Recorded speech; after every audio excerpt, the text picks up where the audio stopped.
Hello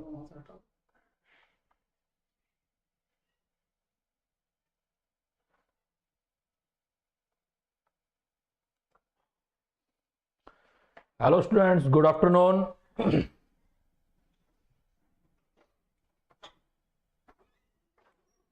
आयो बेटा, जल्दी से आ जाओ सभी लोग। कम लोग दिखाई दे रहे हैं।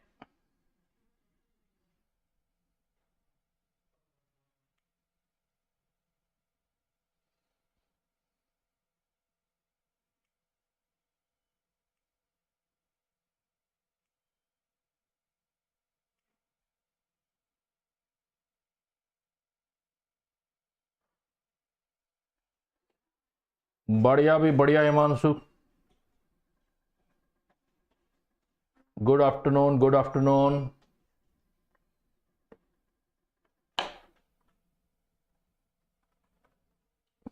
फरहीन, विद्या, विधि, समीर, कनिका, प्रशांत,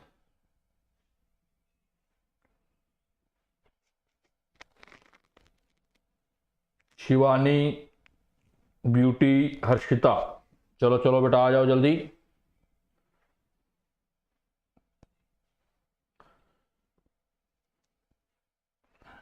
देखते हैं, आज मैं ये देखूंगा कि क्वेश्चन कौन कौन पूछता है, डीपीपी कौन कौन करता है, क्वेश्चन कौन कौन पूछेगा। स्पेशली मैं इस पर अटेंशन रखूंगा, तो मुझे पता तो चले ना कि कुछ स्टूडेंट बाकी जगह तो बहुत चीजें करते रहते हैं, लेकिन काम वाले काम टाइम में देखते हैं कौन करता है काम।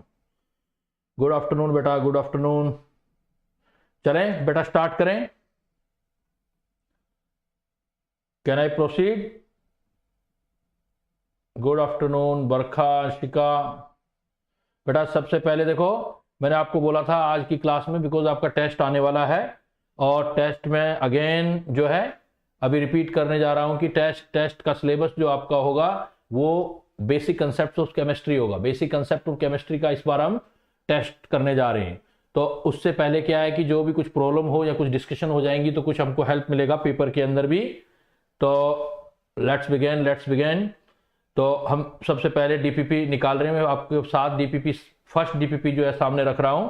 आपने अपना पहले की तरह as routine question number first आपके सामने है। First number problem. हाँ, हेलो तनिष्का। कोई न्यू स्टूडेंट तो नहीं है बेटा आज भी? New student?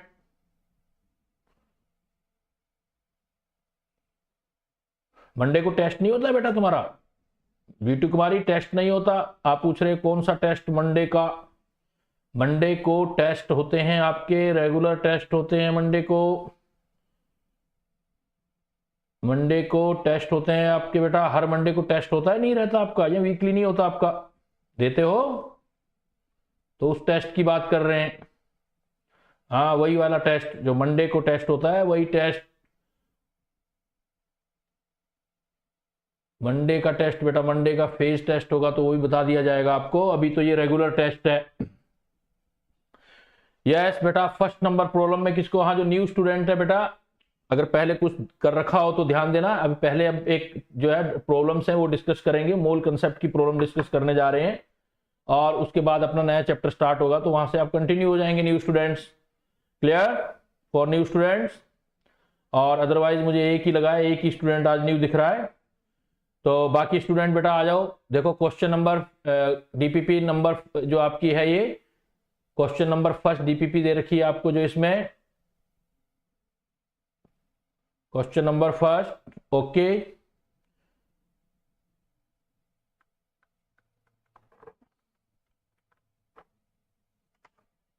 Question number first में कोई प्रॉब्लम? नो। सेकंड आ जाओ बेटा, सेकंड चलो। Second number, second number question, question number second.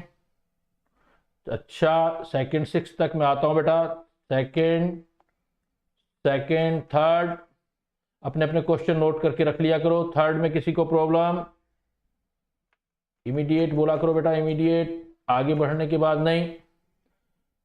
Second number question का डिमांड आया है हर्षिता का। तो सेकंड नंबर प्रॉब्लम देखें आप, तो कह रहा है maximum number of mole of barium sulphate. Maximum number of जो आपको लेना है बेरियम सल्फेट। तो सबसे पहले आप लिखेंगे बैलेंस इक्वेशन बेटा। Maximum number of moles of barium sulphate when 0.9 mole barium chloride. तो सबसे पहला काम होता है आपका इक्वेशन लिखना। Barium chloride is mixed with sodium phosphate Na2SO4, sodium phosphate के साथ लिखोगे बेटा। लिखने के बाद फिर क्या करोगे, प्रोडक्ट बनाओगे, इनके प्रोडक्ट बनाओगे, बैलेंस इक्वेशन बनाओगे, NaCl हो जाएगा और देन हो जाएगा आपका बेरियम सल्फेट। अब बैलेंस इक्वेशन हो गया, तो देखो सब कुछ बैलेंस है। तो यहां से आपका इनिशियली दे रखा है, देखो इस ये 1:1 में रिएक्ट करेगा, ये 2 रेशो में है, लेकिन बेरियम सल्फेट 1 रेशो में बनेगा। तो कहता है 0.9 mole of barium chloride initially, जब टाइम 0 है, इसके मोल दे दिए गए आपको 0.9 इज मिक्सड विद 0.4। तो स्टार्टिंग में 0, ये स्टार्टिंग में 0। तो बहुत इजी आपका ये क्वेश्चन था, हमें क्या बनाने, maximum number of mole of barium phosphate. Phosphate कैसे दिया है इसने, इसका मतलब सोडियम सल्फेट नहीं है, सोडियम फॉस्फेट है, तो PO4। तो ये थ्राइस आएगा, फिर बैलेंस ऐसे आएगा बेटा, फॉस्फेट है तो सोडियम फॉस्फेट ऐसे आएगा, और इधर बेरियम फॉस्फेट है तो 3PO4 का ट्वाइस। तो यहां बैलेंसिंग चेंज हो गई, बेरियम 3 और phosphate, barium phosphate sodium 3 NaCl। अब बैलेंस है बेटा। तो अब देखो, अब रेशो चेंज हो गया, 3:1 हो गया। इनको जो यूज करोगे 3:1 में यूज करोगे। अब सोचो कि अगर आप इसमें 0.9 का 0.9 यूज करो, बेरियम क्लोराइड 0.9, हर्षिता स्पेशली ध्यान देना बेटा, अगर ये 0.9 खर्च करोगे तो इसका 1/3 होगा ये वाला खर्च, क्योंकि ये 3 है तो ये 1 है, तो ये 0.9 खर्च करूंगा तो ये 0.9 का 1/3, तो मतलब 0.3 खर्च होगा। अब आपको बनाना क्या है, बेरियम फॉस्फेट। बेरियम फॉस्फेट का रेशियो देखो बेटा आप, तो बेरियम फॉस्फेट, बेरियम को भी बैलेंस करो। बेरियम कितना है, इधर 3Ba, इधर आपका 3Ba, BaCl2 और 3NaCl फॉस्फेट, ये है आपका। तो ये जो जाएगा, जितना आप बैलेंस करोगे उसका maximum number of mole of barium phosphate formed when 0.9 mole of barium chloride is mixed with 0.4 mole of sodium phosphate. तो जितना बेरियम क्लोराइड हो रहा है उतना ये आ रहा है, तो आपके पास कितना आ जाएगा, अगर ये 0.9 खर्च करते हो तो 0.3, और जितना ये यूज करते हो बेरियम क्लोराइड उसका ये 1/3 है, ये उसका क्या आ रहा है, 1/3 आ रहा है। तो 0.9 का 1/3, 0.9 का 1/3 वापिस अगेन कितना आ गया, 0.3, 3.2 कैसे आ रहा है बेटा, 0.3 आ रहा है ना। इक्वेशन को बैलेंस करो, देखो मैं फिर बता रहा हूं आपको, मैं कह रहा हूं कि BaCl2, बेरियम क्लोराइड का फार्मूला BaCl2, सोडियम फॉस्फेट, तो ये फार्मूला गलत हो गया होगा, बैलेंसिंग गलत हो गई होगी। सोडियम का 1 होता है, फॉस्फेट 1, तो अगेन लिख दो सोडियम फॉस्फेट रिएक्ट कर रहा है, इधर से बना रहा है आपका NaCl, तो बैलेंसिंग गलत होगा, दोबारा चेक कर रहा हूं मैं इसलिए।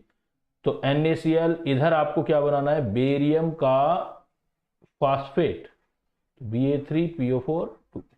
अब इसकी बैलेंसिंग करनी है, तो बेरियम 3, तो बेरियम 3, NaCl कितना है देखो, अब फॉस्फेट देखो PO4 2, तो PO4 2, Na हो गए 6, Na हो गया PO4 twice, PO4 twice, BaCl2 twice, ये आ गया NaCl। तो अब देखो NaCl आपका आ गया 3 × 6, ये रेशियो आ रहा है, जितना ये खर्च होगा, ये इसका मतलब ये आपका 3 खर्च होगा तो ये 2 खर्च होगा, तो थोड़ा कॉम्प्लिकेटेड है। ये दे दिया इनिशियली आपको 0.9, तो और ये दे दिया आपको 0.4, स्टार्टिंग में ये 0, इधर 0, खर्च कैसे करोगे, अगर ये 0.9 का 0.9 खर्च कर दो तो ये उसका 2/3 खर्च करोगे ना, 0.9 का 2/3, तो मतलब यहां पर आपने -0.9 खर्च किया, तो इधर कितना खर्च करोगे, -0.9 का जो है 2/3। ऐसे लिख सकते हो आप कि अगर आपका ये 3 खर्च होता है तो ये 2, ये 1 होता है तो ये 2/3, ये 0.9 होता है, दूसरा तरीका ये 0.3, तो 0.3 × 2, तो आप लिख सकते हो 2/3 खर्च हो जाएगा, तो 2/3 का मतलब हो गया 0.6। अब जितना ये खर्च होगा उसका ये देखो कितना हाफ बनेगा, ये कह दो कि जितना ये खर्च होगा उसका ये 1/3 होगा, तो ये 0.9 खर्च किया था, तो इसका मतलब प्रोडक्ट कितना हो गया, 0.9 खर्च किया, तो 0.9 का 1/3, 0.9 का BaCl2 1/3, तो 1/3 लेना है आपने, तो 1/3 होगा तो कितना आ जाएगा आपके पास 0.3, तो हमें क्वेश्चन में क्या निकालना था, maximum number of mole of barium phosphate form when 0.9 mole, 0.9 mole barium जो है बैलेंस है, तो 0.3 आएगा बेटा इसका 0.3, लेकिन ऑप्शन में 0.2 दे रखा, 0.2 नहीं आएगा, 0.3 आएगा ये बेटा 0.3। तो जितना खर्च होगा BaCl2 उसका 1/3 बनेगा बेरियम फॉस्फेट। या दूसरा तरीका क्या था कि बेरियम क्लोराइड है, तो बेरियम क्लोराइड लिमिटिंग रिएजेंट है, तो नंबर ऑफ मोल वाला कॉन्सेप्ट लगाओगे आप, number of mole of BaCl2 is equal to number of mole of जो Ba3PO4, और फिर क्या करोगे उनके कोफिशिएंट क्रॉस मल्टीप्लाई कर दोगे। अब मोल दे रखे हैं इसके देखो BaCl2 के, दूसरा तरीका जो हमने यूज किया था 0.9, ये 3, ये इंटू x, तो 3 से काट दोगे तो 0.3 आ जाएगा। दूसरा तरीका ये भी यूज कर सकते हो। तो सेकंड के बाद आफ्टर सेकंड सारे देखो सारी कैलकुलेशन बेस्ड क्वेश्चन है, जैसे हमने पिछली क्लास में किया था। थर्ड में किसी को प्रॉब्लम, थर्ड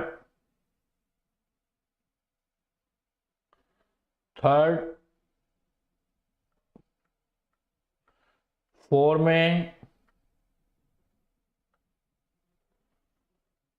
4 अप टू 4,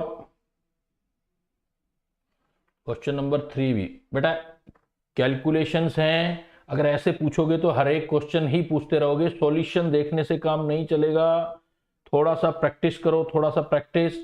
कह रहा है 20 gram of calcium carbonate impure sample है, मतलब ये 20 ग्राम तो टोटल है। इसका मतलब ये हुआ कि हमारे पास जो कैल्शियम कार्बोनेट दिया हुआ है वो उसके साथ कोई ना कोई इम्प्योरिटी भी है, और वो टोटल हमें दे रखा है 20 ग्राम। कहता है gave 5.6 gram CaO and 4.4 gram CO2, दस देयर आर, इसके मोल कितने हैं कैल्शियम कार्बोनेट के। तो फार्मूला लिखो बेटा, सिंपल सा फार्मूला है कैल्शियम कार्बोनेट। कैल्शियम कार्बोनेट जो बनेगा वो बनाएगा आपका कैल्शियम ऑक्साइड और CO2।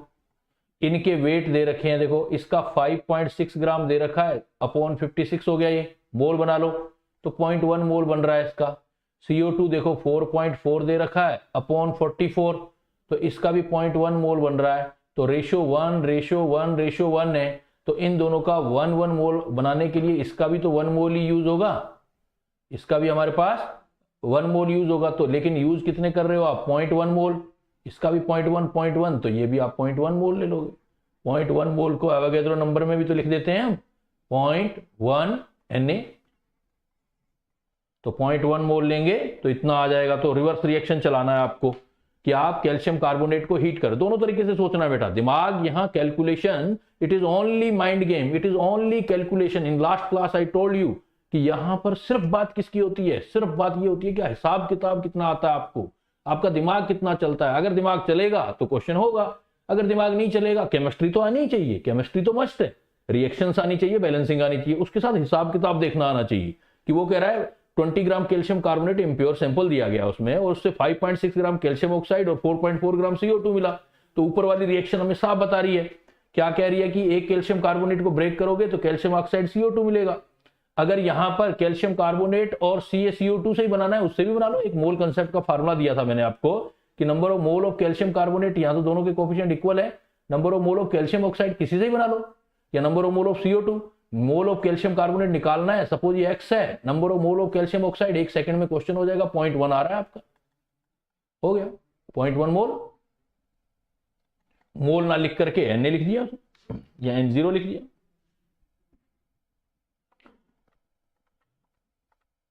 4 नंबर में प्रॉब्लम किसी को, 4 नंबर प्रॉब्लम,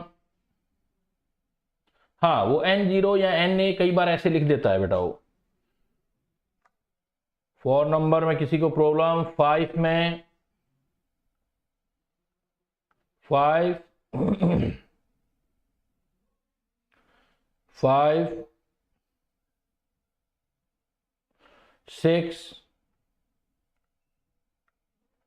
6 नंबर प्रॉब्लम।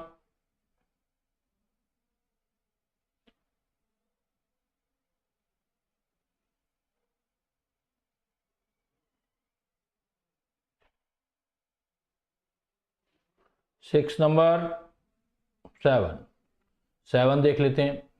देखो 7 में कह रहा है कि 10 ग्राम of the mixture of calcium carbonate magnesium carbonate has 37.5% magnesium carbonate. What amount of CO2 is produced as STP when the mixture is strongly heated? देखो बेटा, सिंपली आप इसको प्रैक्टिकली सोचो कि आपके पास एक मिक्सचर था, टोटल 10 ग्राम। 10 ग्राम में दो चीजें थी, एक कैल्शियम कार्बोनेट था, एक मैग्नीशियम कार्बोनेट था। जब आप हीट करोगे तो कैल्शियम कार्बोनेट भी CaO और CO2 गैस देगा आपको, और मैग्नीशियम कार्बोनेट भी आपको MgO एंड CO2 गैस देगा बेटा, MgO एंड CO2 गैस देगा। अब 10 ग्राम में से मैग्नीशियम कार्बोनेट जो है 37.5% है, तो 3 इसका वेट आ गया आपके पास। इसका मतलब जो मैग्नीशियम कार्बोनेट है वो आपके पास आ गया 37 पॉइंट का मतलब है 3.75 ग्राम। 37.5% का मतलब 3.75 ग्राम। तो बाकी तो कैल्शियम कार्बोनेट हो गया, तो कैल्शियम कार्बोनेट 10 में से माइनस कर दो बेटा, तो कितना हो जाएगा मेरे पास 6.25। अब वो कह रहा है कि what amount of CO2 produce STP when the mixture is strongly heated. देखो इसके मोल बनाओ, 3.75 के मोल बनाओ। तो मैग्नीशियम कार्बोनेट का मोलर मास का रिक्वायरमेंट होगा आपको, मैग्नीशियम कार्बोनेट का मोलर मास का होगा तो ये कितना होगा 24, कार्बन का 12 होता है और 16 3 48, तो टोटल कितना हो गया 84, क्योंकि 60 तो मुझे लग रहा है यही हो गया, 84 आ गया बेटा, और ये 100 आ गया। तो ऊपर वाले में तो जितने कैल्शियम कार्बोनेट के मोल होंगे उतने CO2 के आ जाएंगे, तो इसके आपके पास 6.25 अपॉन 100, तो CO2 के मोल आ गए आपके पास 6.25 अपॉन 100, जितने मोल कैल्शियम कार्बोनेट के उतने CO2 के। और इधर से CO2 के जो मोल आए हैं आपके पास वो मैग्नीशियम कार्बोनेट में 3.75, तो ये हो जाएंगे 3.75 डिवाइडेड बाई 84, ये मोल आ गए। हमें क्या निकालने, अमाउंट ऑफ CO2। तो पहले टोटल मोल निकाल लो, तो टोटल मोल ऑफ CO2 कितना हो गया, दोनों जगह से मोल मिले हैं आपको, ये भी होंगे और ये भी होंगे, तो 6.25 बाई 100 प्लस 3.75 84, ये मोल आ गया आपके पास। अब मोल के बाद क्या है, वो कहता है कि उसको तो वॉल्यूम चाहिए, ये देखो लीटर दे रखा है, वॉल्यूम अमाउंट जो है लीटर में चाहिए, तो किसी का भी वॉल्यूम अगर मुझे चाहिए तो नंबर ऑफ मोल इंटू 22.4 और कर दो, तो आपका जो भी वैल्यू आया है 6.25 अपॉन 100 प्लस 3.75 अपॉन 84 इंटू 22.4 कर दो, 22.4, तो जो आपका 22.4 लीटर होता है, तो जो कैलकुलेशन करेंगे वो आपका आंसर आ जाएगा। तो यहां पर 10 gram mixture calcium carbonate magnesium carbonate में 37.5 मैग्नीशियम कार्बोनेट है, तो मैग्नीशियम कार्बोनेट का वेट निकाल लिया पहले, 100 में 37.5, तो 10 में 3.75 ग्राम है, और उसके मोल बना लिए 3.75 डिवाइडेड बाय मैग्नीशियम कार्बोनेट का मोलर मास। जितने मोल मैग्नीशियम कार्बोनेट के होंगे उतने ही CO2 के होंगे। कैल्शियम कार्बोनेट का बाकी वेट रह गया, बाकी वेट 6.25 रह गया, तो कैल्शियम कार्बोनेट के मोल 6.25 बाई 100 आ गए, 6.25 बाई 100 आ गए, तो CO2 वहां से जो मिली वो भी 6.25 100 आ गई। टोटल CO2 निकाल लिए मोल आपने 6.25 बाई 100 प्लस 3.75 बाई 84। अगर हमें वॉल्यूम की टर्म में चाहिए तो टोटल मोल को 22.4 से मल्टीप्लाई और कर दो। अब ये कैलकुलेशन बना लो तो आपका आंसर आ जाएगा। क्लियर? कैलकुलेशन है, कैलकुलेट करना है आपने। क्लियर है बेटा? चलें, कैलकुलेशन है तो कैलकुलेशन जिसकी होने लगती है उसको मजे आने लगते हैं, नहीं होती हैं उसका हेडेक होने लगता है। दोनों ही चीजें हैं, लेकिन जिसका हेडेक होता है फिर इसका मतलब वो गलत तैयारी कर रहा है। जिस कंपटीशन के लिए हम जा रहे हैं उसमें अगर करने में ही हेडेक हो रहा है तो हमारा इसका मतलब सिलेक्शन गलत है कि हम इस चीज के लिए नहीं बने, फिर हमें दूसरा कुछ काम करना चाहिए था। नेक्स्ट नंबर आ जाओ 8 नंबर में किसी को प्रॉब्लम? 8 नंबर, क्वेश्चन नंबर 8 में मोलरिटी, देखो बिल्कुल इजी क्वेश्चन है, डायरेक्ट फार्मूला बेस्ड क्वेश्चन। ऐसा क्वेश्चन नहीं पूछना चाहिए था हर्षिता, पूछ रहे हो बता रहा हूं, लेकिन पूछना नहीं चाहिए था। इसका मतलब आपने उधर कुछ भी याद नहीं किया। परसेंटेज बाई वेट दे रखा है, परसेंटेज बाई वेट दे रखा है आपको। स्पेसिफिक ग्रेविटी का मतलब डेंसिटी दे रखा है, और मोलरिटी निकालनी है। तो इसमें बेटा क्या हो गया, डायरेक्ट फार्मूला बता रखा है, याद कर लो परसेंटेज बाई वेट। अगर ये फार्मूले याद नहीं करोगे तो ये क्वेश्चन कभी भी नहीं होंगे, आप चाहे 10 साल लगा दो। Percentage by weight into density into 10 divided by molar mass होता है मोलरिटी निकालने का फार्मूला। अगर ये फार्मूले याद नहीं करोगे तो बेटा कोई मीन ही नहीं है, कोई मीनिंग नहीं है। ईजी है बेटा शिवानी, इसीलिए तो मैं कह रहा हूं अगर किसी क्वेश्चन पर आप देखो, मैं आपको एक बढ़िया सा एक तरीका बताता हूं। जब भी आप ऐसा क्वेश्चन पूछते हो और कोई टीचर आपको ये कहता है कि बेटा आपको ये नहीं पूछना चाहिए था, तो इसका मतलब ये है कि आपने उस क्वेश्चन से पहले जो प्रिपरेशन है वो नहीं किया। और इसका सबसे बढ़िया तरीका है, घर में जाओ, अकेले में खड़े हो मिरर के सामने और अपने आप को बहुत थप्पड़ मारो, गाली गलौज करो अपने साथ कि अगर मैं ये चीज नहीं कर सकता तो फिर मैं क्या कर रहा हूं, मैं क्यों तैयारी कर रहा हूं। इससे क्या होगा कि आज तो आपकी गलती है, लेकिन नेक्स्ट टाइम आपका ये मिस्टेक नहीं होगा कभी भी। सीखने का सबसे बढ़िया तरीका होता है कि अपने आप को पूरा डिसिप्लिन में रखो। अपने आप, जितना अपने आप से प्यार करोगे ना उतना मुश्किलें पैदा होंगी। अपने आप को प्यार करने का मतलब होता है हम कंफर्टेबल जोन ढूंढें हमेशा, और जितना अपने आप को हम डिसिप्लिन में रखेंगे, परेशान करेंगे ना, 6 बजे उठना है तो 5 बजे उठ गए, 5 बजे उठ के पढ़ना, हमें खेलने में मजा आ रहा है, हमारा मन कह रहा है खेलो, और हम पढ़ने लग गए, मतलब बिल्कुल अपने अपोजिट कर रहे हैं बॉडी के। तो इसका मतलब बहुत बढ़िया है, फिर हम जो है बहुत हाइट पर जाएंगे। अगर जैसा मन करता जाएगा, मन कर रहा है कि मैं क्या करूं, मन कर रहा है, नहीं हर्षिता बेटा ये डीपीपी की बात नहीं है, डीपीपी की बात नहीं, मैं कह रहा हूं कि 70% by weight specific gravity density दे रखा है ना, तो ऐसा करते ही हमारे दिमाग में सीधा मोलरिटी का फार्मूला आना चाहिए। तो फिर क्या है, अपने आप को मतलब सोचो कि मैंने क्यों कर दिया क्वेश्चन, मुझे नहीं करना चाहिए था, कैसे हो गया ये क्वेश्चन। नेक्स्ट आ जाओ बेटा, चलो अभी बहुत सारा काम भी करना है, बातें तो होती रहेंगी। नेक्स्ट देखो, नेक्स्ट क्वेश्चन नंबर 9, डीपीपी का नंबर चेक कर लिया करो बेटा। देखो स्टार्टिंग में ना एक नंबर दे रखा होगा, यहां से देख लिया करो अगर इस तरह का प्रॉब्लम आता है तो सबसे पहले यहाँ डीपीपी का क्वेश्चन आईडी ऐसे लिखा होता है 45532, ये क्वेश्चन आईडी है, तो 45532। 6 तक आ गए हम, यहां चले गए थे 9 में बेटा। 9 तक किसी का प्रॉब्लम? 9 फार्मूला बेस है सीधा, डेंसिटी दे रखी है और ग्राम पर मिलीलीटर, मोलरिटी दे रखी है, molarity formula base.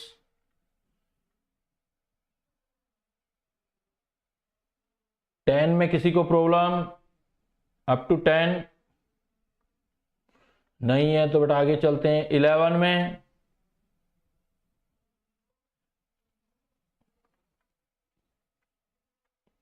Anshika, Shivani, no. कुछ बच्चे बहुत ही बढ़िया कर रहे हैं भाई, कुछ बच्चों का बहुत अच्छा परफॉर्मेंस है, चाहते हैं कि भाई सभी का ऐसा हो, सभी अच्छा करें, लेकिन उसके लिए क्या है कि आप जिसको लगता है मैं थोड़ा पीछे हूं थोड़ा और जोर लगाए। हर्षिता का 11 क्वेश्चन आया, the amount of solute required to prepare, amount of solute required to prepare 10 decimetre cubic decimetre of decimolar solution. थोड़ा सा इनका मीनिंग समझना होगा। 10 डेसीमीटर क्यूब, 10 डेसीमीटर क्यूब का मतलब आप कह रहे हो बेटा कि ये वॉल्यूम है, वॉल्यूम। आगे क्वेश्चन मुश्किल नहीं है, सिर्फ नोटेशन समझना था। डेसीमीटर क्यूब या लीटर सेम बात होती है, तो 10 लीटर हो गया।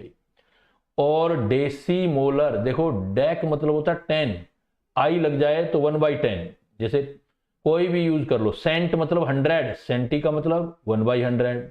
कई बार ऐसे लिखा होता है पेंट मोलर या पेंटी मोलर, पेंट मतलब 5, अगर कई बार डेसी की जगह पेंटी वर्ड भी आया है तो 1/5 मोलर हो गया। तो जो भी वर्ड आ जाए, जैसे डेसी डेक है, सेंटी 100 है, आई लग गया तो आगे डेक कह दो 1/10, तो मोलर मोलरिटी दे रखी है बेटा 1/10 मोलरिटी है, वॉल्यूम है, अमाउंट ऑफ सोल्यूट चाहिए आपको, नंबर ऑफ मोल का फार्मूला आप निकालते हो, एक तो molarity into volume in litre से, एक अमाउंट से निकालते हो वेट अपॉन दूसरा, बस मोल ही निकालने हैं, ऑप्शन मोल में ही है तो आगे जाने की जरूरत नहीं है, आपको मोल ही निकालना है। Number of mole is equal to molarity into volume, 10 litre था और मोलरिटी कितनी थी 1/10, 10 डेसीमीटर क्यूब मतलब 10 लीटर और 1/10 तो 1 मोल आंसर आ जाएगा बेटा। इजी था, इजी है, नोटेशन थोड़ा सा प्रॉब्लम हो जाती है कुछ बच्चों को देखने में, कोई बात नहीं। जो क्वेश्चंस गलत हुए हैं, जिन स्टूडेंट के गलत हो रहे हैं अब होने दो, फाइनल में नहीं होने चाहिए, आगे इसको घर पे जाके दोबारा देखना इन क्वेश्चंस को जो गलत हुए हैं डिस्कस करने के बाद। 12 नंबर में किसी को प्रॉब्लम, 12 मोलरिटी गिवन है बेटा, फार्मूला भी गिवन है, डेंसिटी गिवन है, कैलकुलेट ग्राम पर लीटर में स्ट्रेंथ निकालना है। 12 में हो सकता है किसी को प्रॉब्लम आए, पूछ सकता है 12, दीपांशु ने पूछा है 12, आप पूछ सकते हैं क्योंकि पूछने लायक क्वेश्चन है ये। Density of 1 molar aqueous solution 1 mole glucose found to इतना, then calculate strength of the solution in gram per litre. तो इसमें बेटा एक काम करेंगे, पहले हम क्या करेंगे, मैं हिंट दे देता हूं कि आपके पास फार्मूला है 1 upon molarity, 1 upon density, 1 upon molarity plus m dash upon 1000 solute का, ये फार्मूला किया था बेटा। ये जो हमने फार्मूला किया है इस फार्मूले में वैल्यू पुट कर दो तो आपकी मोलरिटी कैलकुलेट हो जाएगी, सारी मोलरिटी निकाल लेना। डेंसिटी आपको गिवन है 1.18 और मोलरिटी गिवन है 1, मोलर मास ग्लूकोज का 180 है 1000, यहां से आपकी m आ जाएगी, मोलरिटी आ जाएगी। मोलरिटी क्या होती है, जो भी वैल्यू आएगी वो आएगा मोल पर लीटर में, वो आपका आंसर जो आएगा वो मोल पर लीटर में आएगा। अब आपने आगे एक चेंज करना है, आपको आंसर जो चाहिए वो चाहिए ग्राम पर लीटर में, तो मोल को जो आंसर आए ग्राम में बनाने के लिए मोलर मास से और मल्टीप्लाई कर देना, मोलरिटी को मोलर मास से और मल्टीप्लाई कर देना, तो ये m की वैल्यू यहां आ जाएगी, m डैश से मतलब 180 से मल्टीप्लाई कर देना तो यही ग्राम पर लीटर में आंसर आ जाएगा। एक स्टेप आगे बढ़ जाएगा, एक स्टेप आगे बढ़ जाएगा। शिवानी बफरिंग नहीं है बेटा, आज नहीं है बफरिंग, नेट चेक करो, आई थिंक नहीं है, बाकी स्टूडेंट्स को नहीं हो रहा ना बफरिंग, मुझे भी यहाँ स्क्रीन पे देख रहा हूं, मुझे भी नहीं दिखाई दे रहा।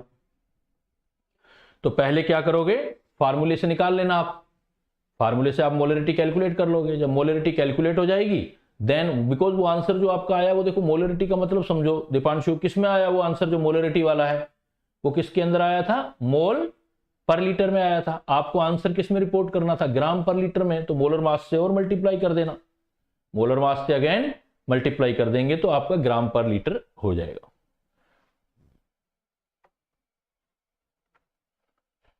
थर्टीन में किसी को प्रॉब्लम, क्वेश्चन नंबर 13,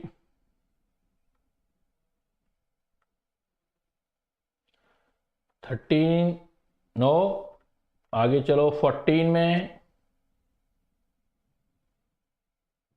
14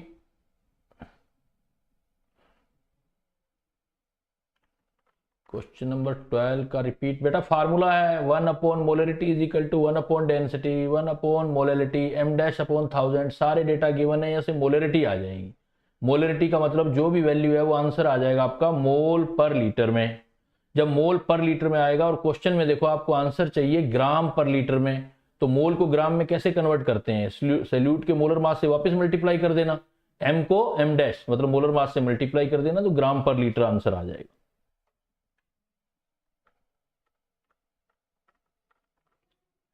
14 में किसी का इश्यू, 14 के अंदर,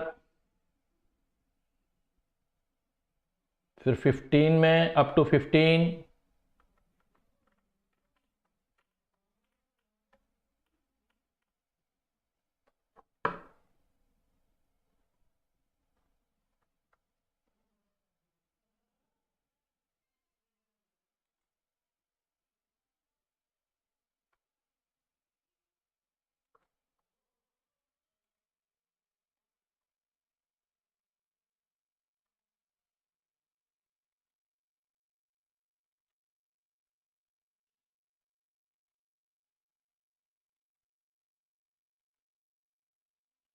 तो ये आपका बेटा डीपीपी था एक, और भी है डीपीपी, मेरे पास तो एक ही आ रहा है डीपीपी भी।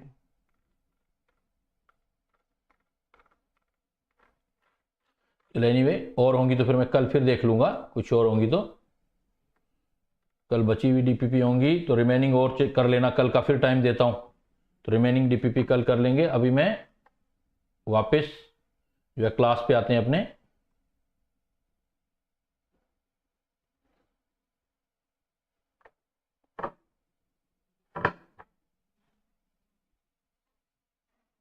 देख लेता हूं, मेरे पास है तो बेटा, दो और बता रहे हो ना, दो और।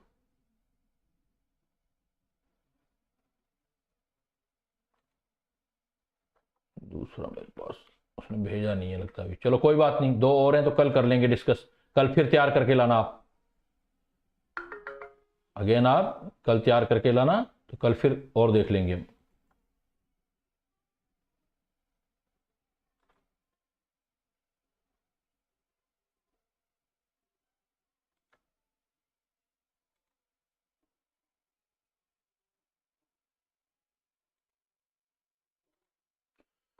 नेक्स्ट आ जाओ बेटा, इसी के साथ दूसरा पार्ट हम करने जा रहे हैं।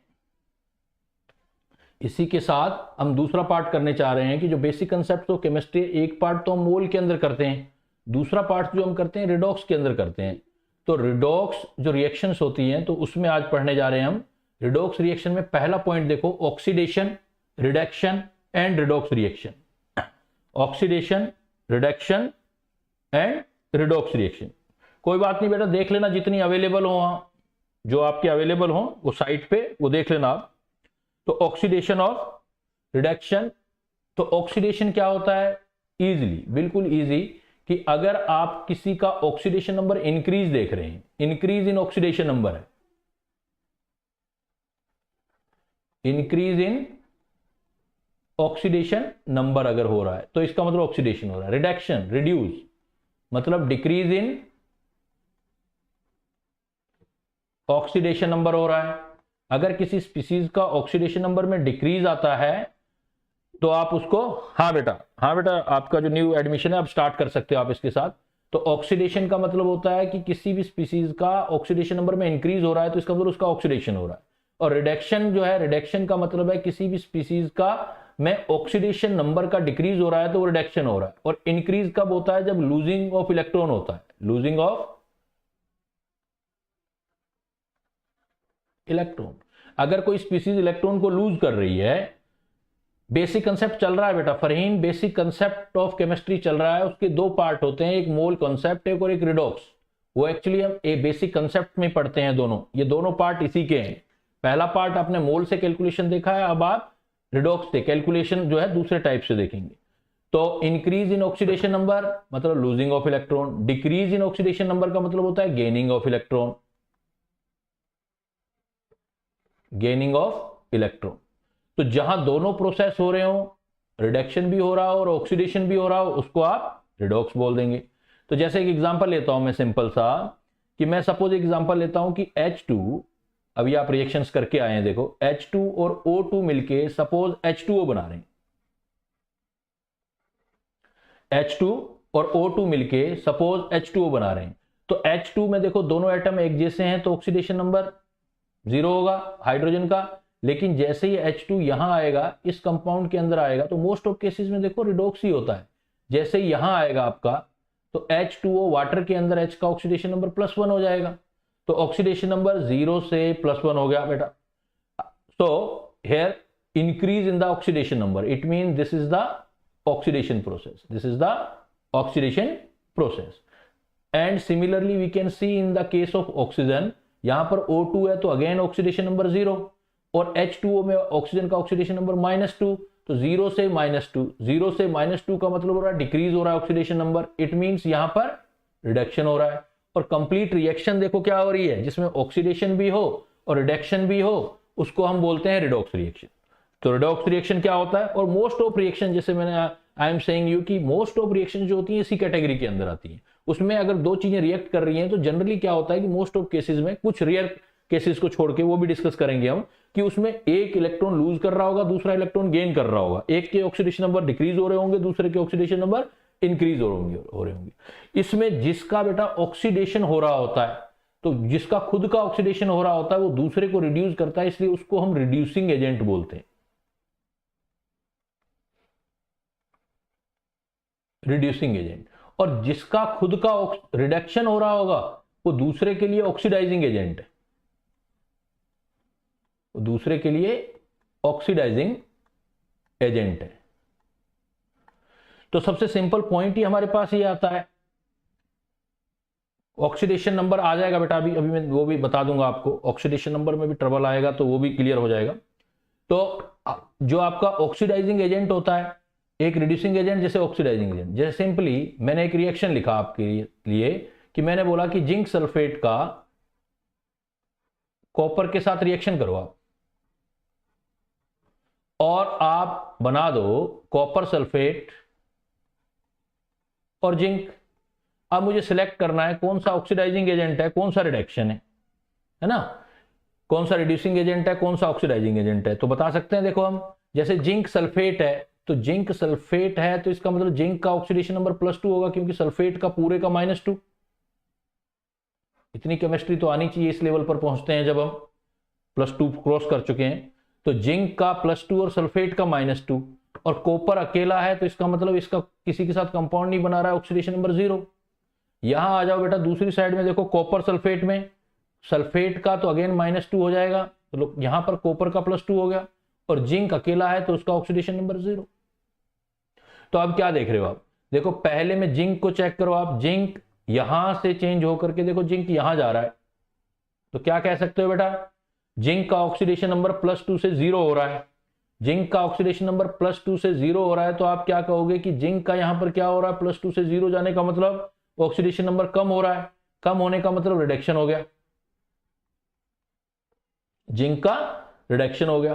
कॉपर वाले केस में देखो, कॉपर का ऑक्सीडेशन नंबर 0 से +2 जा रहा है, 0 से +2 जा रहा है बेटा, 0 से +2 जा रहा है तो ऑक्सीडेशन नंबर इंक्रीज हो रहा है, इसका मतलब ऑक्सीडेशन हो गया। तो जिसका रिडक्शन हो रहा है उसको आप बोलोगे, जिसका रिडक्शन हो रहा है उसको ऑक्सीडाइजिंग एजेंट। तो यहां पर जिंक सल्फेट ऑक्सीडाइजिंग एजेंट है, कॉपर का ऑक्सीडेशन हो रहा है तो उसको बोलोगे आप रिड्यूसिंग एजेंट। अगर मैं कहीं पे OA लिखूं तो इसका मतलब है कि मैं ऑक्सीडाइजिंग एजेंट बोल रहा हूं उसको, और अगर मैं कहीं RA लिख रहा हूं बेटा तो इसका मतलब मैं ये बोल रहा हूं कि ये रिड्यूसिंग एजेंट है।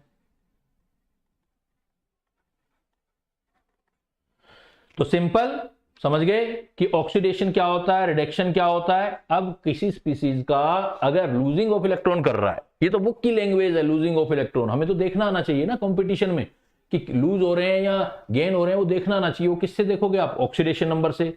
जिन बच्चों को ऑक्सीडेशन नंबर प्रॉब्लम है, अभी मैं रूल कराऊंगा, स्ट्रक्चर से सिखाऊंगा उनको कि कैसे ऑक्सीडेशन नंबर देखते हैं हम। तो आपको पहले सिंपली ये याद रखना है कि जिनका ऑक्सीडेशन नंबर इंक्रीज हो रहा है तो इसका मतलब उस स्पीसीज का ऑक्सीडेशन हो रहा है, जिसका ऑक्सीडेशन नंबर डिक्रीज हो रहा है, रिड्यूस हो रहा है, इसीलिए तो रिडक्शन नाम पड़ा है, रिडक्शन, रिड्यूस हो रहा है ऑक्सीडेशन नंबर, तो इसका मतलब उसका रिडक्शन हुआ।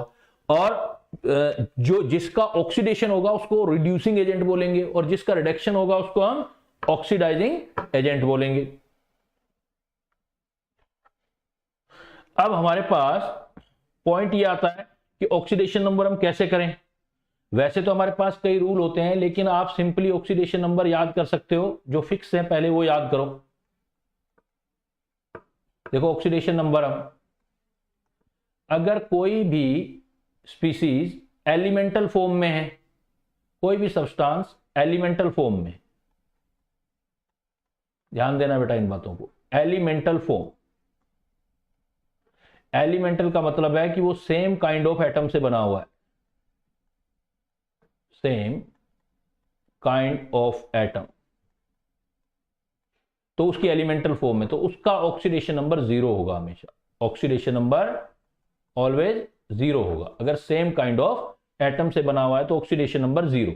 जैसे देखो आप, मैं कहूं कि H2, तो हाइड्रोजन का ऑक्सीडेशन नंबर मुझे बताना है, जैसे अभी हमने एग्जांपल भी लिया था, तो hydrogen same kind of atom से बना हुआ है ना बेटा, इसका मतलब यहां पर हाइड्रोजन का ऑक्सीडेशन नंबर कितना दोगे आप, 0, हाइड्रोजन का ऑक्सीडेशन नंबर 0 दोगे। जैसे O2,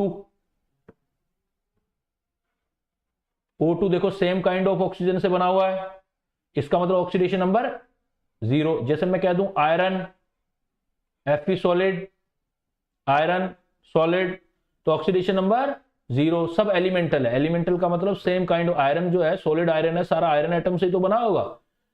इसमें आपने नोट देना है। और कहां हो सकता है ऑक्सीडेशन नंबर 0? नोट नंबर 1, इन अमलगम। ऑक्सीडेशन नंबर 0 इन अमलगम।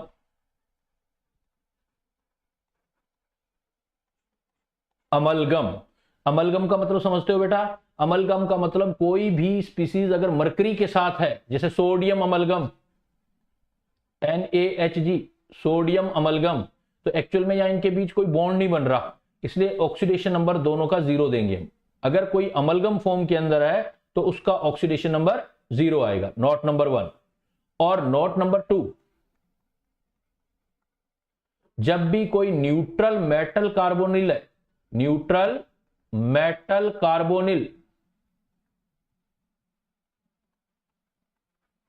न्यूट्रल मेटल कार्बोनिल है, मतलब मेटल कार्बोनिल है लेकिन उसके ऊपर चार्ज नहीं है, तब जो मेटल का ऑक्सीडेशन नंबर होगा वो 0 होगा। मेटल का ऑक्सीडेशन नंबर 0 होगा। जैसे आप एग्जांपल पढ़ते हो बेटा, आपने 12th में पढ़ा होगा निकिल टेट्रा कार्बोनिल, NiCO4। तो यहां पर अगर आपसे पूछ ले कोई निकिल का ऑक्सीडेशन नंबर कितना है, तो क्या आंसर दोगे? 0। तो वैसे तो क्या होता है कि अगर कोई भी एलिमेंट, कोई भी substance same kind of atom से बना हुआ है, कोई भी substance same kind of atom से बना हुआ, तो क्लियर कट 0 ऑक्सीडेशन नंबर है बेटा, उसका ऑक्सीडेशन नंबर ऑलवेज 0 है। लेकिन instead of that there are many other cases in which oxidation number is 0। So such type of cases we are studying in the form of note, क्योंकि important question बनते हैं। तो note की form में देखो, एक कब हो सकता है? जब भी कोई भी मेटल या कोई भी स्पीसीज, मेटल जनरली होती हैं वो मरकरी के साथ हैं, उनको अमलगम बोलते हैं। मरकरी के साथ हैं तो अमलगम बोलते हैं, और अमलगम में दोनों का ही जो भी प्रेजेंट है वहां पर स्पीसीज, उनका ऑक्सीडेशन नंबर 0 आएगा, उनका ऑक्सीडेशन नंबर फरहीन 0 रहेगा। इसलिए मैंने देखो दोनों के ऊपर 0 लगाया है, सोडियम के ऊपर भी और मरकरी के ऊपर। पिछले सालों क्वेश्चन आया हुए हैं, आप देखोगे लास्ट ईयर के क्वेश्चन, तो उसमें क्वेश्चन आ गया और उलझ गए बच्चे। क्वेश्चन ये आ गया, what is the oxidation state of sodium in sodium amalgam, NaHG। Amalgam में बेटा, अमलगम का मतलब है दोनों का मिक्सअप है, लेकिन कोई कॉम्बिनेशन नहीं है, दोनों का मिक्सअप है, तो दोनों अपने अपने प्योर एलिमेंट्री फॉर्म के अंदर ही होंगे, सोडियम और अमलगम। देन आप 0 दोगे। अमलगम, अमलगम का मतलब जो होता है ओनली रिलेटेड विद मरकरी, बिल्कुल सही साक्षी है, मरकरी के साथ अगर कोई होता है तो उसको हम अमलगम बोलते हैं।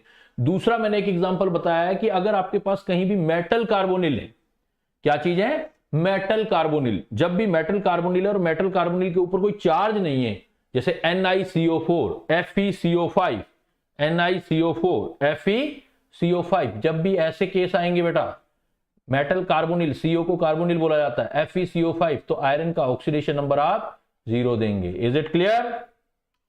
क्लियर है बेटा ये सिचुएशन कि आप ऑक्सीडेशन नंबर 0 कब कब लेंगे? 0 के साथ एक चीज और यहां मेंशन कर देता हूं कि अगर आपके पास केस हाइड्रोजन का है, हाइड्रोजन और उसके कंपाउंड्स के अंदर है, इन इट्स कंपाउंड, या जो फिक्स है पहले बना देते हैं, जब कभी भी एल्कली मेटल हो, एल्कली मेटल, तो +1 लेना है। एल्कली मेटल जब भी हो +1। Alkaline earth metal, alkaline earth metal मतलब सेकंड ग्रुप का एलिमेंट हो तो +2। ये किनके अंदर बात कर रहा हूं? एलिमेंटल नहीं, इन कंपाउंड्स। अगर ये कंपाउंड के अंदर हैं, इन कंपाउंड मतलब अदर काइंड ऑफ एटम के साथ अटैच हैं, तो एल्कली मेटल का ऑलवेज +1 लेना है, एल्केलाइन अर्थ मेटल का ऑलवेज +2 लेना है। हाइड्रोजन का जनरली +1, या कुछ केसेस में, रेयर केसेस में -1, वो बताऊंगा कौन से रेयर केसेस हैं। हाइड्रोजन का -1 और ऑक्सीजन का जनरली -2, लेकिन कुछ केसेस हैं उसके अंदर आपके ऐसे भी हो सकते हैं -1, -1/2, +2, +1/2 और +2, ये भी मिल सकते हैं उनके कंपाउंड के अंदर। बट ऑक्सीजन का जनरली आ जाए तो -2 लेना है। ये भी मैं डिस्कस करूंगा आपके साथ कि कब ऐसा होता है कि हम दूसरे वाले केसेस लेते हैं। तो इससे पहले मैंने जैसे अभी आपको बोला कि भाई कोई भी रिएक्शंस होती है, अगर कोई भी रिएक्शंस होती है तो उस रिएक्शंस को हम जो है, किसी का ऑक्सीडेशन नंबर इंक्रीज होता है, किसी का डिक्रीज होता है, जहां वहां पर हम रिडॉक्स बोलते हैं। लेकिन कुछ ऐसे एग्जाम्पल भी हैं जहां कोई चेंज नहीं होता। देखो बेटा, जैसे एज एग्जाम्पल, अगर मैं ये एग्जाम्पल एक ले लूं NaNO3 का,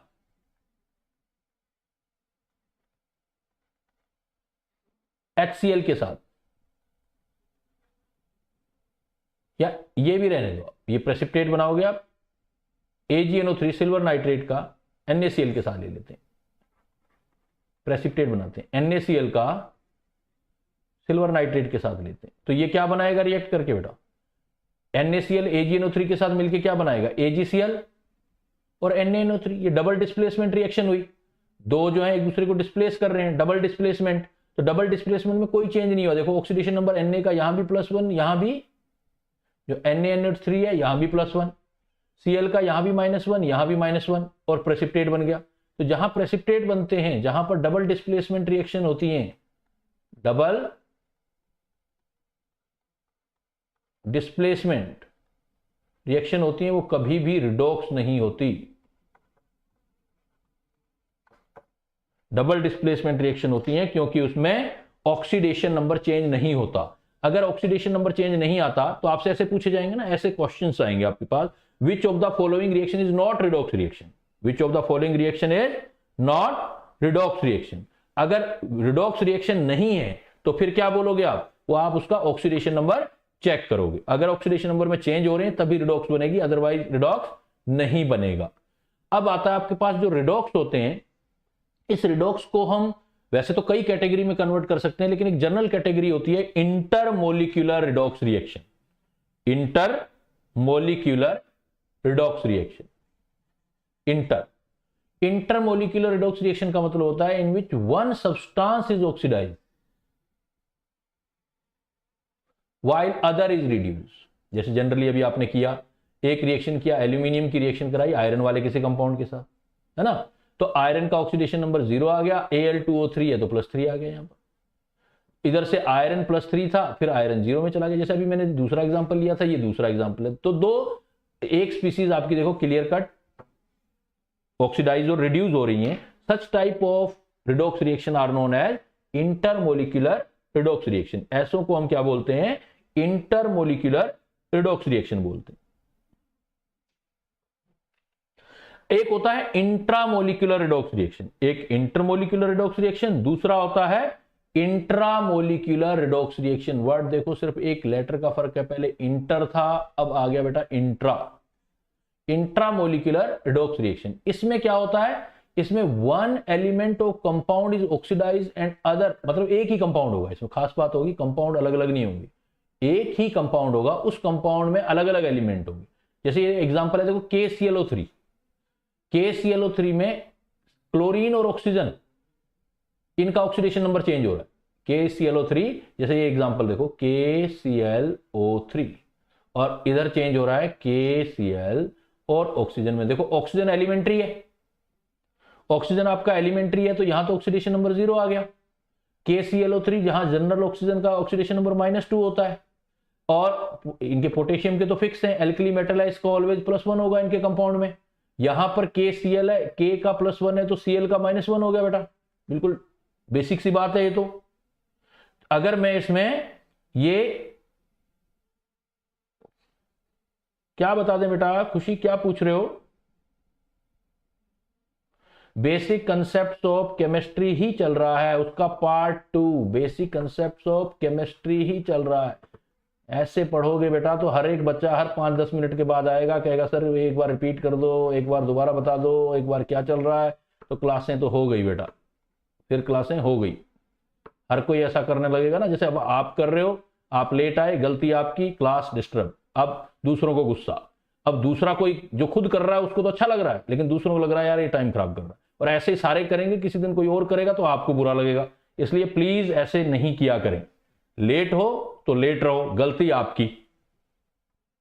तो KClO3 ऑक्सीजन -2, यहां पर O2 0, यहां पर KClO3 में देखो अब इन सब का पता लग गया, तो आपको इसका निकालना है, बीच वाले क्लोरीन का आपको नहीं पता, तो ऐसे करके निकाल सकते हो बेटा KClO3।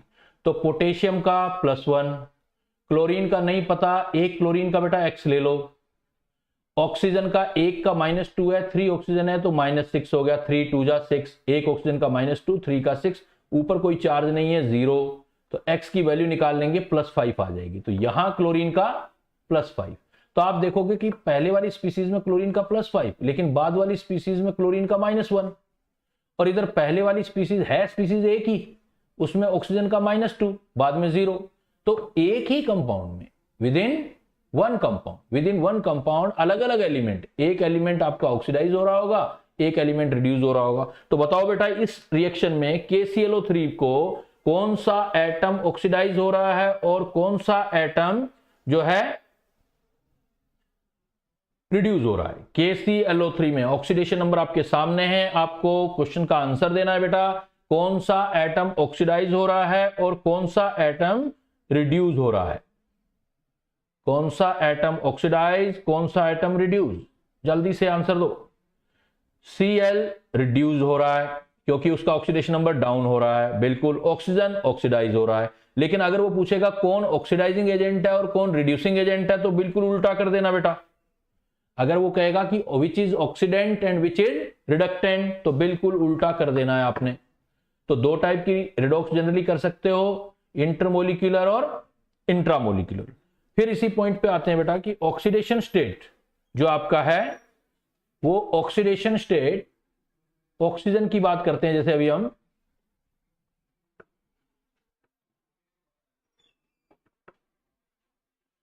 तो मैंने आपको बताया था कि जनरली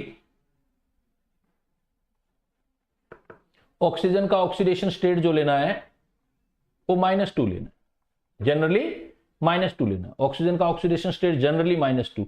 ये क्यों लेते हैं? क्योंकि जनरली ऑक्सीजन जब ऑक्साइड फॉर्म में होता है, तो ऑक्साइड में होता है तो बेटा ऑक्साइड का चार्ज होता है O2 नेगेटिव।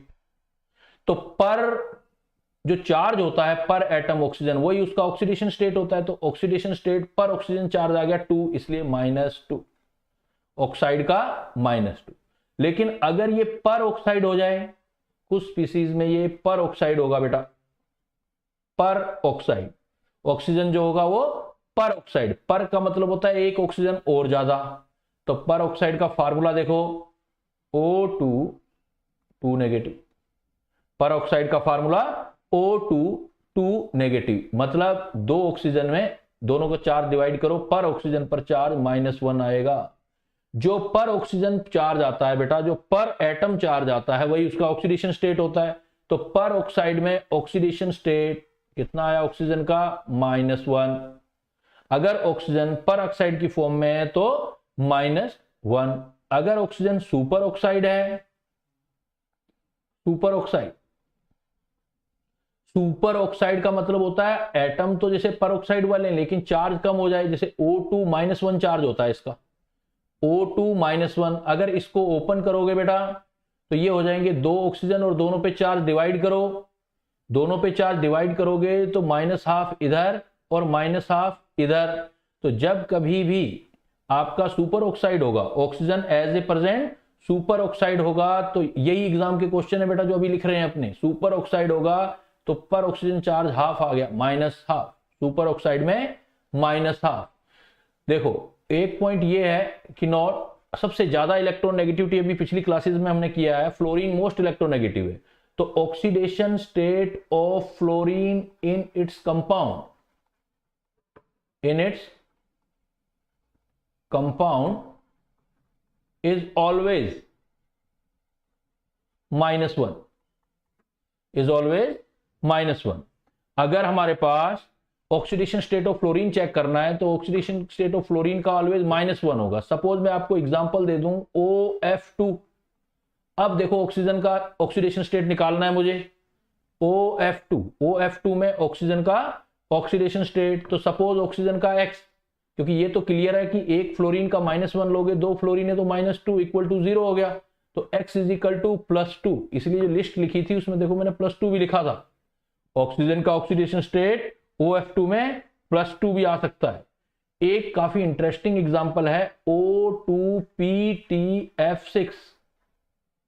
O2PTF6 इस कंपाउंड का फार्मूला एग्जामिनर ऐसे देता है लेकिन आपको ऐसे याद करना है कि ये पॉजिटिव होता है, ये नेगेटिव होता है। O2 PTF6, O2 positive part होता है, PTF6 नेगेटिव। तो यहां देखो कि 2 ऑक्सीजन का +1 चार्ज आ रहा है, तो पर ऑक्सीजन चार्ज कितना हो जाएगा? +1 हाफ। तो you can see here the variety of oxidation state of oxygen in its compound. तो जनरली ऑक्साइड फॉर्म में होता है, इसलिए आपका -2 होगा, लेकिन पर ऑक्साइड होगा तो -1, सुपर ऑक्साइड होगा तो -12। अब वो आपको देखना होगा कि सुपर ऑक्साइड वाला सबसे स्मॉल, देखो मैग्नीट्यूड की बात करते हैं बेटा, यहां वो नहीं देखते हम, चार्ज तो प्लस माइनस अलग बात होती है, वो तो किसके साथ जाएगा, पॉजिटिव नेगेटिव, मैग्नीट्यूड की बात होती है। तो आप ये कह सकते हो कि सुपर ऑक्साइड और देखो O2 PTF6 में सेम है, दोनों में हाफ हाफ आ रहा है, वो मैग्नीट्यूड है, उसमें नेगेटिव में आ रहा है, इसमें पॉजिटिव में आ रहा है। तो O2 पॉजिटिव का भी हाफ है ऑक्सीडेशन स्टेट, और OF2 में जो आ रहा है वो +2 आ रहा है। क्लियर? तो ऑक्सीजन में काफी वेराइटी होता है, ऑक्सीजन में काफी वेराइटी है कि ऑक्सीजन का ऑक्सीडेशन स्टेट, आप कंपाउंड, यही क्वेश्चन होंगे जब क्वेश्चनिंग करेंगे तो आप देखेंगे डिफरेंट टाइप्स ऑफ पॉसिबिलिटी आ सकती हैं इसमें। दूसरा आपका केस देखो हाइड्रोजन का।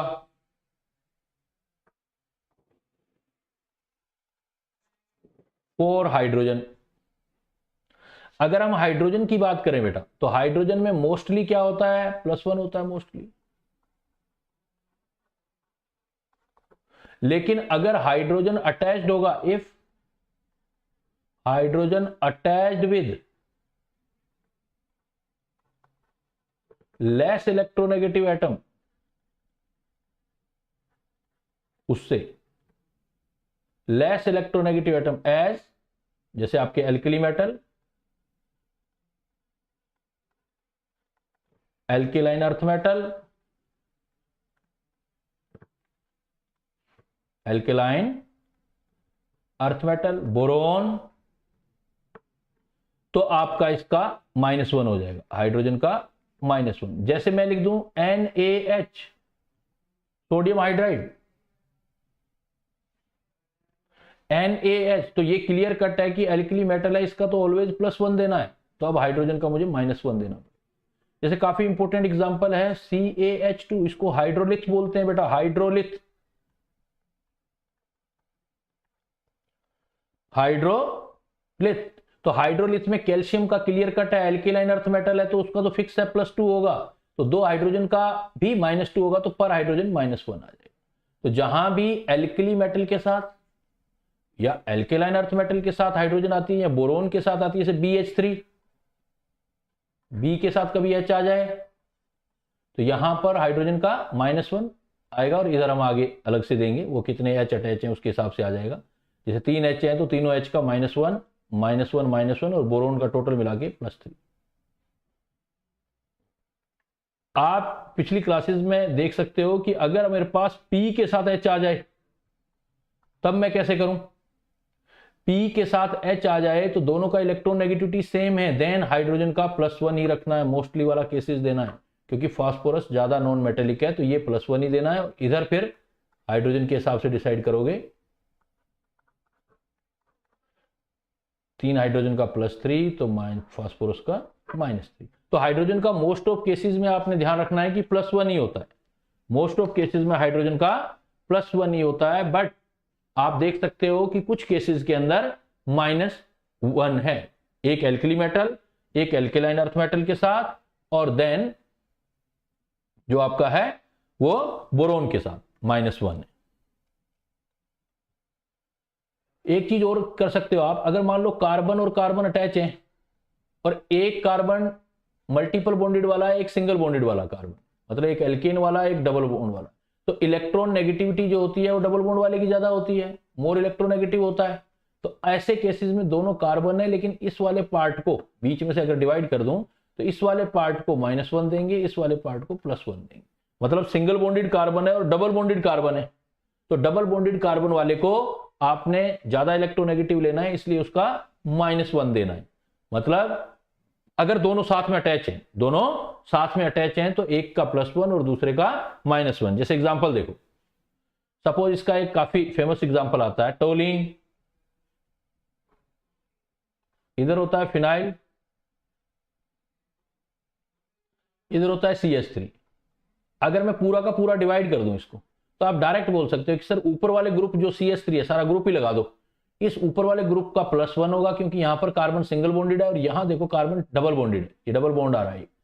तो नीचे वाले के पूरे ग्रुप के लिए आप -1 ले सकते हो, बट इसके लिए नहीं। जैसे मान लो मैंने नाइट्रोबेंजीन या एनुलीन ले लिया, एनिलीन ले लिया, नाइट्रोबेंजीन अब नहीं, क्योंकि अब अगर आप डिवाइड करोगे तो कार्बन चाहे डबल बॉन्डेड है बट ऊपर जो है वो नाइट्रोजन है, ऊपर आपका नाइट्रोजन है तो नाइट्रोजन की इलेक्ट्रोनेगेटिविटी ज्यादा होगी। तो अब जो नीचे फिनाइल रिंग है इसका आप +1 रखोगे, ऊपर वाले का नाइट्रोजन का वाला -1। बिकॉज ये बात मैंने कार्बन कार्बन के लिए बोली थी कि कार्बन कार्बन सिंगल बॉन्ड है और कार्बन कार्बन डबल बॉन्ड है। ये ऐसे केसेस हैं जो आपको कई जगह काम आ सकते हैं कि अगर एक हिस्से का हम पूरे का ही ऑक्सीडेशन नंबर देख लें तो अब ये देखना है कि बेंजीन रिंग अटैच किसके साथ है। Benzene ring single bonded carbon के साथ अटैच है तो बेंजीन रिंग वाले के लिए -1। अगर बेंजीन रिंग नाइट्रोजन मतलब मोर इलेक्ट्रोनेगेटिव एटम के साथ अटैच है तो बेंजीन रिंग के लिए आपने +1 यूज करना है। क्लियर बेटा? हाइड्रोजन और ऑक्सीजन का केस क्लियर है?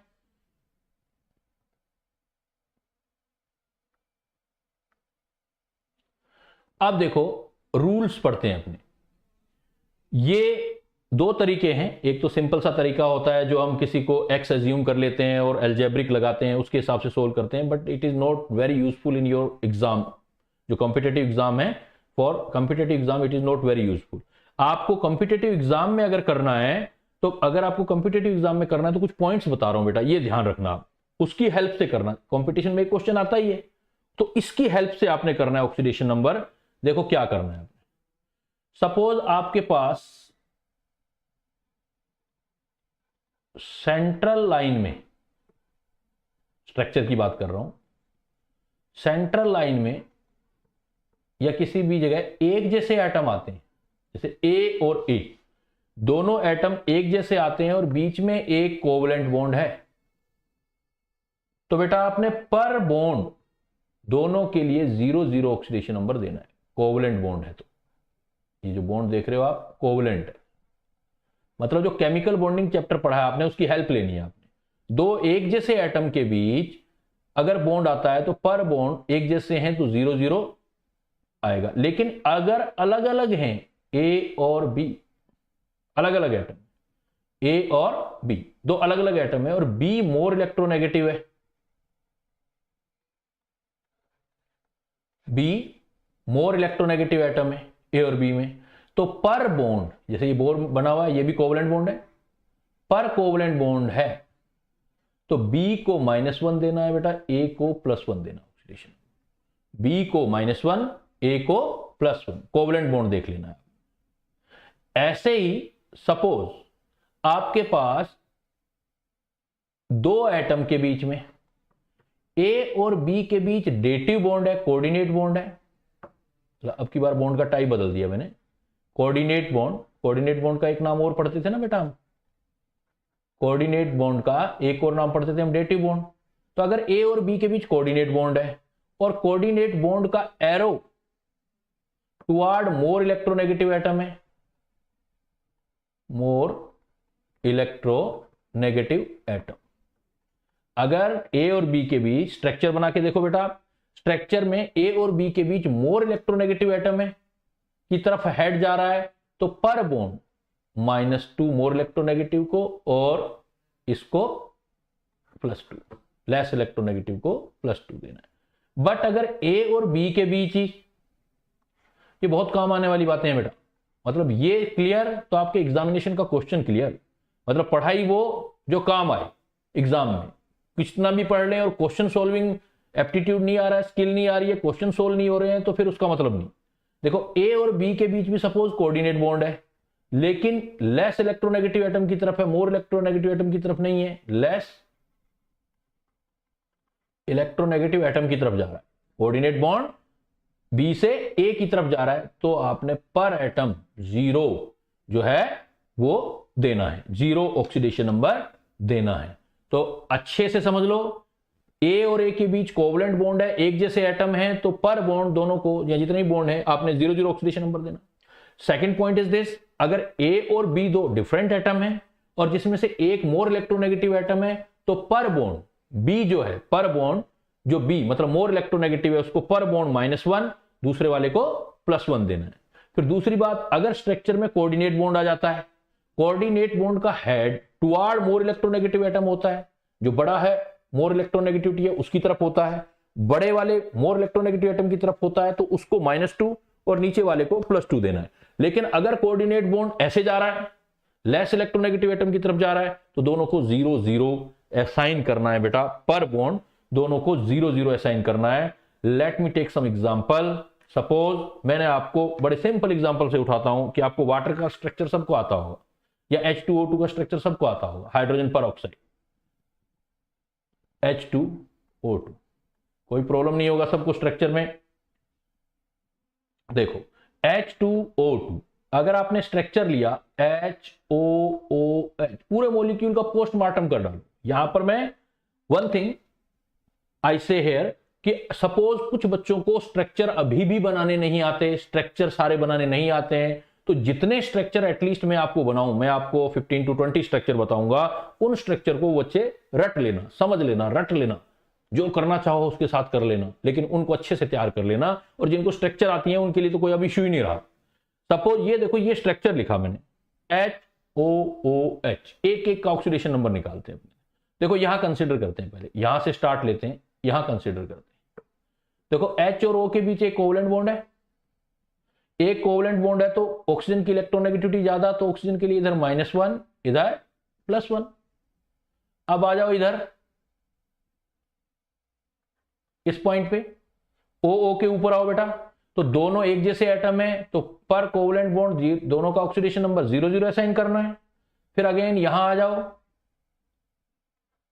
OH, तो ऑक्सीजन की इलेक्ट्रोनेगेटिविटी ज्यादा -1 और इधर हाइड्रोजन का +1।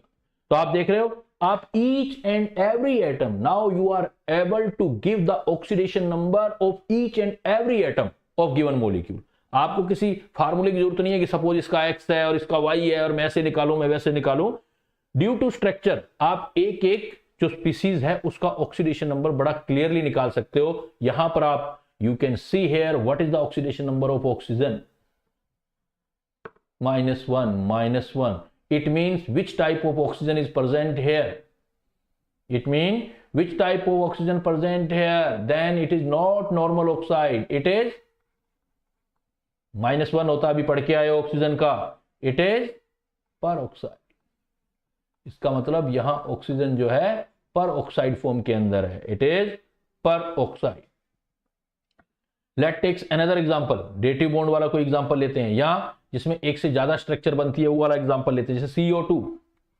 बिल्कुल स्टार्ट जब लिया जाता है बेटा, जब आप लोगों ने पढ़ना स्टार्ट किया था ना, वो ABC से किया था, बाद में सारी चीजें सीखी थी। तो एग्जांपल जब करना चाहते हो तो सबसे पहले स्टार्ट, कुछ लोग बड़ा उलट करते हैं, मतलब नीट की तैयारी कर रहे हैं और पता नहीं कौन कौन सी बुक उठा लेंगे और उनको सोल्व करने स्टार्ट कर देंगे और फिर क्वेश्चन नहीं होंगे, कहेंगे ये तो हो ही नहीं रहा।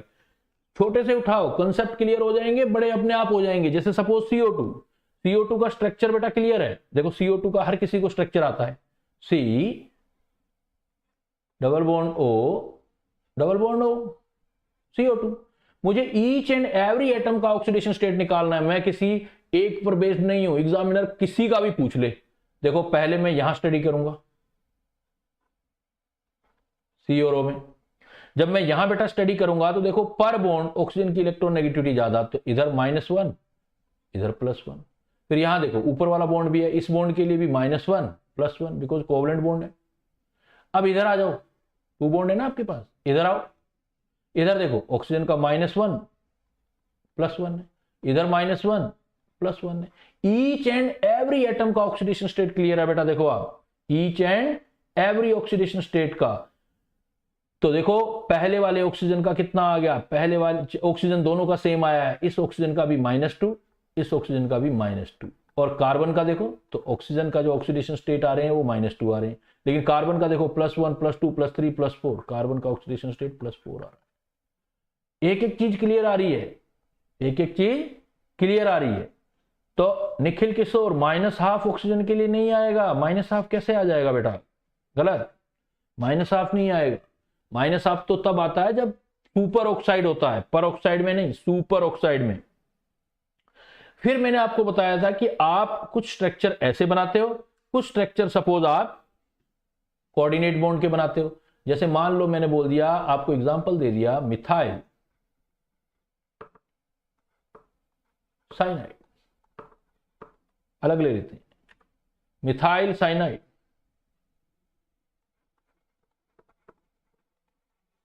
Methyl cyanide. अगर मिथाइल साइनाइड ले लिया तो फार्मूला है CH3CN, CH3CN। जितना बड़ा स्ट्रक्चर करके पहले क्लियर लिखो, उसका स्ट्रक्चर बनाओ पहले, मतलब यहां पर chemical bonding, you need to clear your chemical bonding. That is the structure of methyl cyanide. That is the structure of methyl cyanide. Suppose we want to calculate the oxidation number of this carbon and nitrogen, this carbon and nitrogen. देखो again पर bond solve करते जाओ। देखो पर bond यहां solve कर रहे हो, +1 -1, ऊपर से सोल्व करो +1 -1, यहां सोल्व करो +1 -1, दोनों कार्बन कार्बन है, 0। 3 बॉन्ड है कार्बन और नाइट्रोजन, नाइट्रोजन की इलेक्ट्रोनेगेटिविटी ज्यादा, एक साथ लिख लो चाहे अलग अलग लिखो, -1 -1 -1 +1 +1 +1, तीनों बॉन्ड के लिए एक एक चीज। पोस्टमार्टम हो गया मॉलिक्यूल का, एक एक चीज क्लियर है बेटा। देखो अब हाइड्रोजन का ऑक्सीडेशन नंबर, जितने भी हाइड्रोजन है सबका +1 आ रहा है, हाइड्रोजन का ऑक्सीडेशन नंबर +1 आ रहा है। And what do you think about the carbon? There are 2 types of carbon, first is the this, तो इसका ऑक्सीडेशन नंबर देखो कितना आ रहा है, -1 -1 -1। मतलब सोच सकते हो क्या ऐसे ऐसे कैसे निकालोगे? जब तक स्ट्रक्चर नहीं था तो इन आंसर पे पहुंच ही नहीं सकते आप। तो -3 आ गया, कार्बन कार्बन कार्बन जो है -3 आ गया। फिर देखो कार्बन और इधर वाले कार्बन में carbon triple bond nitrogen, carbon triple bond nitrogen, बीच वाले कार्बन में देखो +3 आ गया, कार्बन का +3 आ गया। नाइट्रोजन देखो, नाइट्रोजन के केस में -3 आ गया, नाइट्रोजन के केस में -3 आ गया। इवन आप इसको भी और सोल्व कर सकते थे, जैसे कार्बन कार्बन ट्रिपल बॉन्ड है तो वो क्वेश्चन पर डिपेंड करता है कि ट्रिपल बॉन्ड वाले को -1 देना है, एक उसको +1 देना है, तो आपकी पॉसिबिलिटी और भी आ जाएगी। ये तो हमने एवरेज ले लिया है। तो carbon carbon carbon and nitrogen, exam में नाइट्रोजन का पूछा जाएगा आपसे। सपोज यही एग्जाम में क्वेश्चन आ जाए, मिथाइल साइनाइड की बजाय मिथाइल आइसोसाइनाइड, मिथाइल आइसोसाइनाइड बेटा, मिथाइल आइसोसाइनाइड। अभी तक तो कोवलेंट चल रहा था, कोऑर्डिनेट लेते हैं। मिथाइल नाम लिखते हैं पहले, मिथाइल आइसोसाइनाइड, आइसो वर्ड आ गया तो पहले फार्मूला क्लियर होना चाहिए। मिथाइल आइसोसाइनाइड होता है बेटा CH3NC, CH3NC। तो स्ट्रक्चर क्लियर होना चाहिए। जिन बच्चों को याद नहीं हो वो याद कर लेना, जो लिखवाऊं वो स्ट्रक्चर। केमिकल बॉन्डिंग नहीं आता तो याद कर लेना, आइसोसाइनाइड का ये स्ट्रक्चर। अब सपोज इस कार्बन का, इस नाइट्रोजन का और इस कार्बन का ऑक्सीडेशन नंबर निकालना बेटा। देखो जरा, करो प्रैक्टिस, निकालना है। मेनली नाइट्रोजन की बात करते हैं और इस कार्बन की बात करते हैं। देखो नाइट्रोजन, यहां से स्टार्ट करो, नाइट्रोजन का निकालना है इस बॉन्ड से, नाइट्रोजन की इलेक्ट्रोनेगेटिविटी ज्यादा, इसका -1 इसका +1, अगेन इस बॉन्ड के लिए -1 +1। अब देखो कोऑर्डिनेट बॉन्ड, कोऑर्डिनेट बॉन्ड का लेकिन डायरेक्शन देखो, लेस इलेक्ट्रोनेगेटिव एटम की तरफ है डायरेक्शन।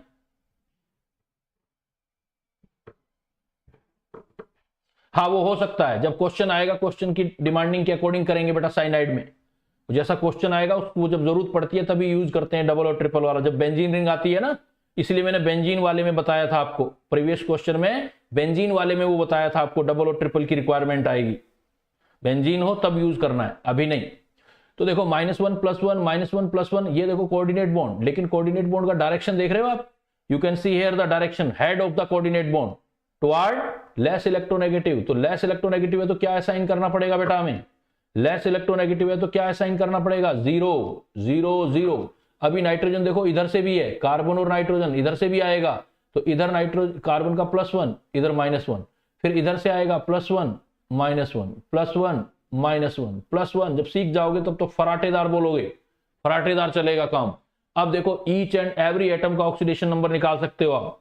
तो नाइट्रोजन का इस कार्बन का ऑक्सीडेशन नंबर क्या आया, पहले इसका देखो, +1 -1 कैंसिल, तो इस कार्बन का एक, इस कार्बन का आया -2। बाहर वाले कार्बन का देखो अमेजिंग, +2। यही तो एग्जामिनर के क्वेश्चन होंगे। अगर आप स्ट्रक्चर नहीं जानते होंगे तो कैसे निकालोगे। नाइट्रोजन पर आ जाओ, नाइट्रोजन पर, नाइट्रोजन में देखो -3, तो अंदर मिथाइल वाले कार्बन का -2, बाहर वाले कार्बन का +2। और ये जो मैं बना रहा हूं ये भी बड़ा ही मतलब पेशेंस का काम है। थोड़ी सी मिस्टेक हुई नहीं कि सारा क्वेश्चन गलत हो जाएगा। और एग्जामिनर को पता होगा कि ये स्टूडेंट कहां मिस्टेक कर सकता है, बिकॉज वो आपको सिलेक्ट नहीं करना चाहता। आपके पेरेंट्स, आप और आपके टीचर चाहते हैं कि आपका सिलेक्शन हो, लेकिन जो पेपर सेटर है ना, वो पेपर सेटर का पर्पज ये नहीं होता है कि आप सिलेक्ट हो, उसका पर्पज होता है कि आप रिजेक्ट हो। बिकॉज सीटें बहुत कम हैं और लोग बहुत ज्यादा हैं, तो उसके माइंड को पढ़ना पड़ेगा वो क्या दे रहा है, और उसके लिए जरूरत होती है पेशेंस की, जल्दी नहीं। जैसे देखो कुछ बच्चों ने कैलकुलेशन करके 0 निकाल दिया, विद्या का देखो 0 आ रहा है, फरहीन का 0 आ रहा है, गुंजन ने 0 निकाल दिया। तो क्या मिस्टेक किया ये जरा देखो आप, कहां मिस्टेक किया, कैसे हुआ ये मिस्टेक। जब सब कुछ क्लियर था, सब कुछ आता था, तो मिस्टेक नहीं होना चाहिए था बेटा, तब भी मिस्टेक हुआ है। तो चेक करो, लेट चेक, बार बार चेक, यही तरीका होता है प्रिपरेशन का, यही तरीका है। अपने आप को बार बार चेक करो। बायोलॉजी नहीं है कि रट डाला और लिखा है, यहां पर आपको सीखना पड़ेगा। वहां तो क्लियर है कि किडनी का काम ब्रेन नहीं कर सकता और ब्रेन का काम किडनी नहीं कर सकती। यहां पर तो आपको समझना होगा हर एक चीज का कि भाई क्लियर है या नहीं है। देखो अभी मैं आपको एग्जांपल देता हूं, नाइट्रोबेंजीन, मैं नाइट्रोजन का निकालते हैं। नाइट्रोबेंजीन, नाइट्रोबेंजीन क्या होती है देखो,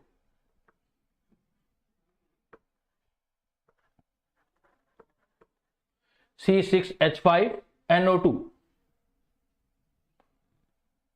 हाँ बेटा कोऑर्डिनेट में 0 आएगा, वो ठीक है, कोई नहीं, जो भी, अगर मैं उसको अगर वो अंडरस्टैंड कर गया हूं तो आपने अपने हिसाब से देखना है। मतलब मेरा कहने का मतलब है कि मैं कहने का मतलब है कि I am not scolding you, मैं आपको कोई डांटना नहीं चाहता, I don't want to scold you. मैं तो ये कहता हूं कि ऐसी मिस्टेक नहीं करनी, मेरा कहने का मतलब है ये मिस्टेक नहीं करना है आपने।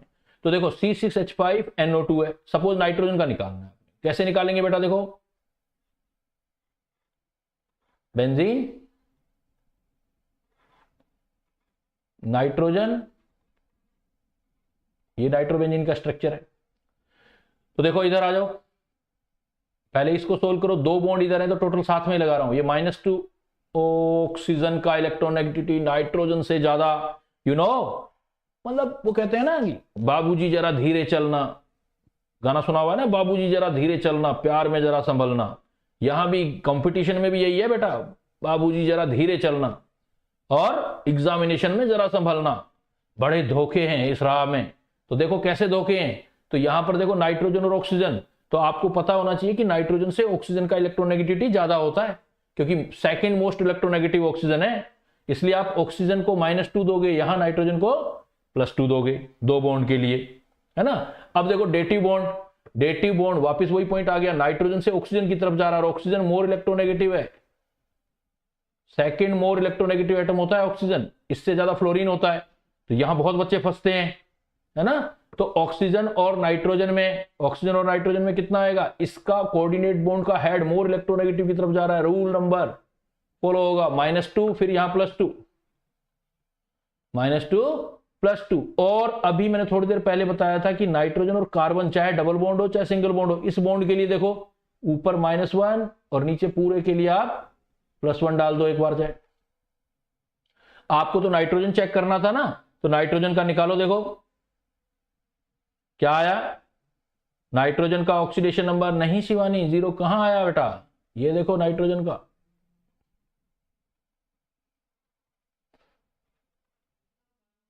+4 -1 मतलब +3 आया, +4 -1 मैं क्या बोला मैंने अभी आपको गाना सुनाया था, बड़े धोखे हैं इस राह में। मतलब लगता आसान है लेकिन कहां गलती हो जाएगी कोई नहीं जानता। तो बड़ा ध्यान से, बड़ा पेशेंस के साथ, आराम से, कोई जल्दबाजी नहीं। एग्जाम में एक क्वेश्चन सारी तकदीर बदल देता है। कहीं आप ऐसा मत समझ लेना, अरे यार बहुत इजी क्वेश्चन आ गया बस फटाफट कर डालूं, गलत हो जाएगा। प्रॉब्लम ये है कि जो आप निकालोगे वहां आपको आंसर मिलेगा। तो ऑक्सीडेशन नंबर आ गया +3, यहां पर ऑक्सीडेशन नंबर +3, डेटिव बॉन्ड का भी यूज कर लिया। अगर यही एनिलीन होता बेटा, देखो एनिलीन,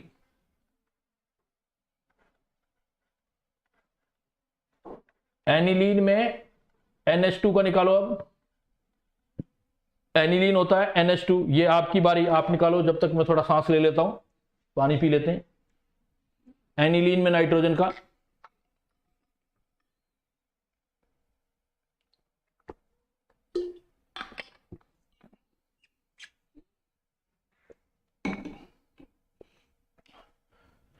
एनिलीन में -3, स्लगर बॉय -3, सही है बेटा बिल्कुल। निखिल -3 बिल्कुल नाइट्रोजन के लिए।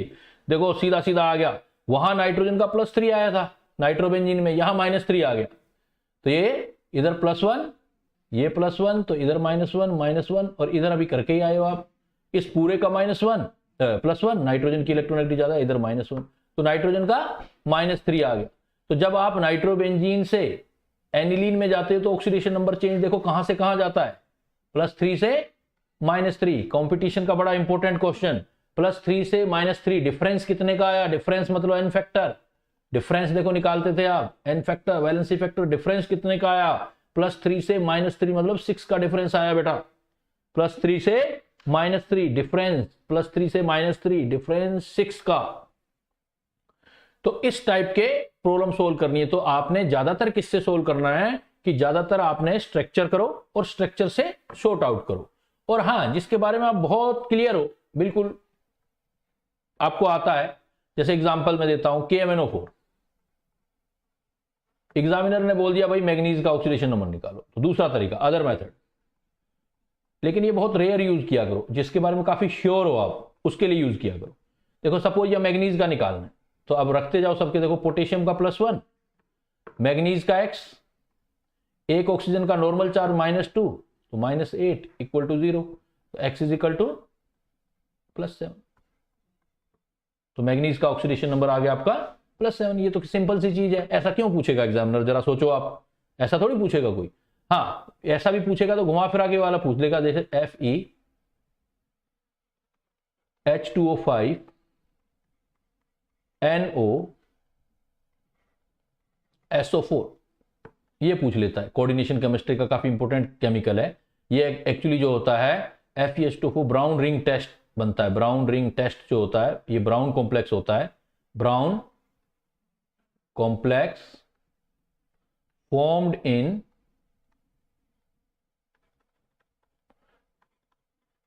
टेस्ट ऑफ नाइट्रेट और नाइट्राइट आयन, नाइट्रेट और नाइट्राइट आयन, ये कॉम्प्लेक्स पूछा जाता है। तो इसमें आयरन का ऑक्सीडेशन नंबर पूछा जाता है, आयरन का।